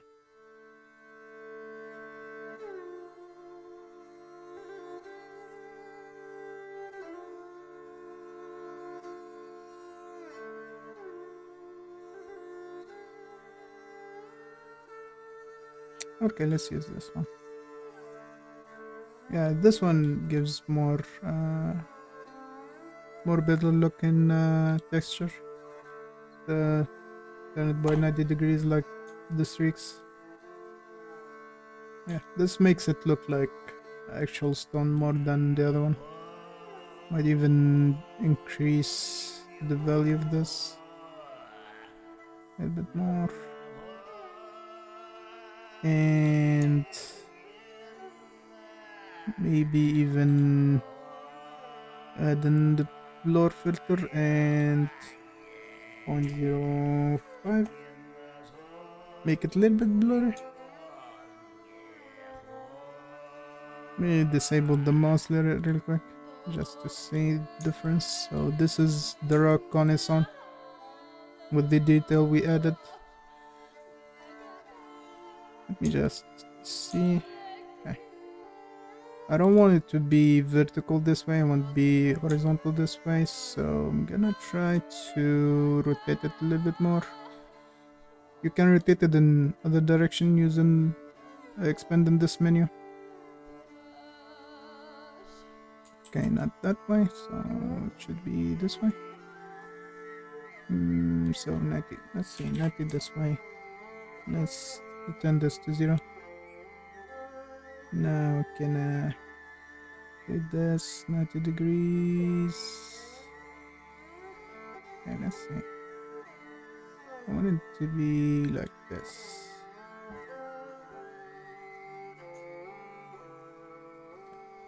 And then I also might want to decrease this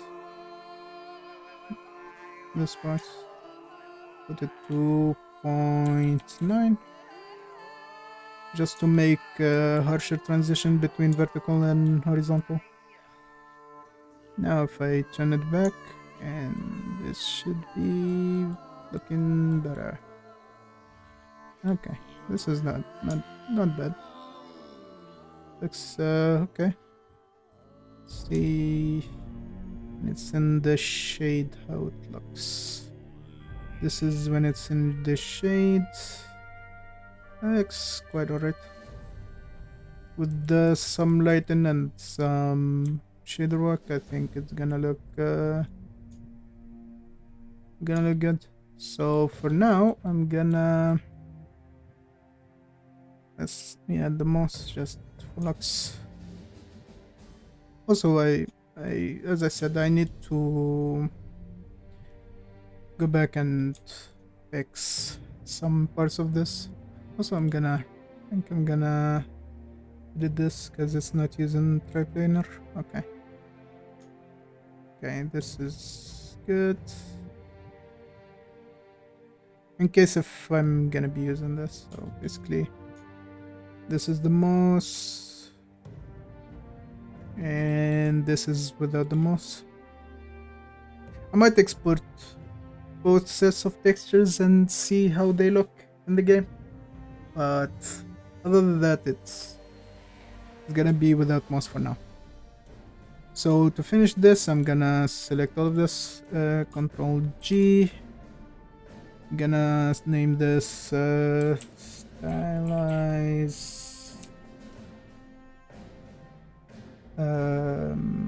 rocks, something like that. I'm gonna right click and create smart material, and let's see, okay, because I have other materials with similar names, so this one should be fine. Anyway, I'm saving this just as a smart material, so I can, if I'm gonna be making the other models and they're gonna be using similar kind of rock, I just can use that material, that the smart material, to apply it to those models. Before I finish, I'm gonna try something. I go here and search for shark and select smart materials. I have something that I usually use with textures, which is a layer that sharpens the textures. Let's set it to sharpen the height and the normals. So basically it makes the textures just a little bit sharper, and I want to see how that looks. I can yeah, I think it definitely make the model pop more, so I think I'm gonna integrate it within the smart material. So let me just add it inside. Let's look for the materials that I already saved. So stylize rock, it's this one, so I'm gonna delete this one. I'm gonna create it one more time. So this is gonna be the final material that I'm gonna use for the other models. So I'm gonna save this. Gonna save it here. This is gonna be for as walls. I'm just gonna save the file so I can fix the UVs for those models and re-import them, and just fix the bacon issues and the UV issues. I'm gonna spend that time off stream just because it's kind of boring to stream. That's definitely the case, I think, because I'm actually bored while doing the UVs, so I would think people will get bored watching the UVs get done. So yeah. Anyway, this is gonna be the end of this stream. Thanks for anyone who stopped by and watched, and see you next time.